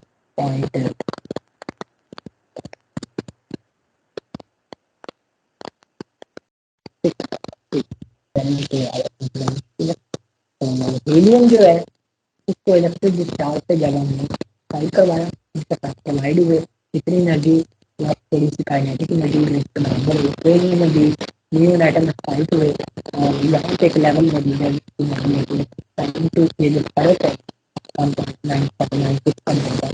इतनी एनर्जी का फोटॉन अगर कोई इमिट होगा तो क्योंकि मेटास्टेबल स्टेट के अंदर आपको पता है कि लाइफ टाइम ज़्यादा होता है, इसलिए लाइफ टाइम ज़्यादा होने की वजह से यहाँ से बहुत सारे जो इलेक्ट्रॉन जो है जो यहाँ पे हमें अवेलेबल होंगे, यानी पॉपुलेशन इन्वर्जन जो है वो अचीव हो जाएगी। जब पॉपुलेशन इन्वर्जन अचीव होगी तो एक फोटॉन के इमिट होने से ये जो है स्टिमुलेटेड इमिशन होगी और सारे फोटॉन जो है वो एक्टिव निकल आएंगे और ये प्रोसेस चलता रहेगा। इस तरह से लेजर लाइट हीलियम से हीलियम ईयन के केस में जिसकी एनर्जी जो है 1.96 है और जिसकी वेवलेंथ 32.8 है रेड कलर ये बनती है, ठीक है। इसकी एप्लीकेशन के मेडिसिन के अंदर है, इंडस्ट्री के अंदर है, डिफरेंट एप्लीकेशन है। कोई भी कर लेंगे। यहाँ तक अगर आपने चैप्टर 20 में से या लेजर जानने के बाद उसी में यहाँ तक कोई बात आपको पूछनी है तो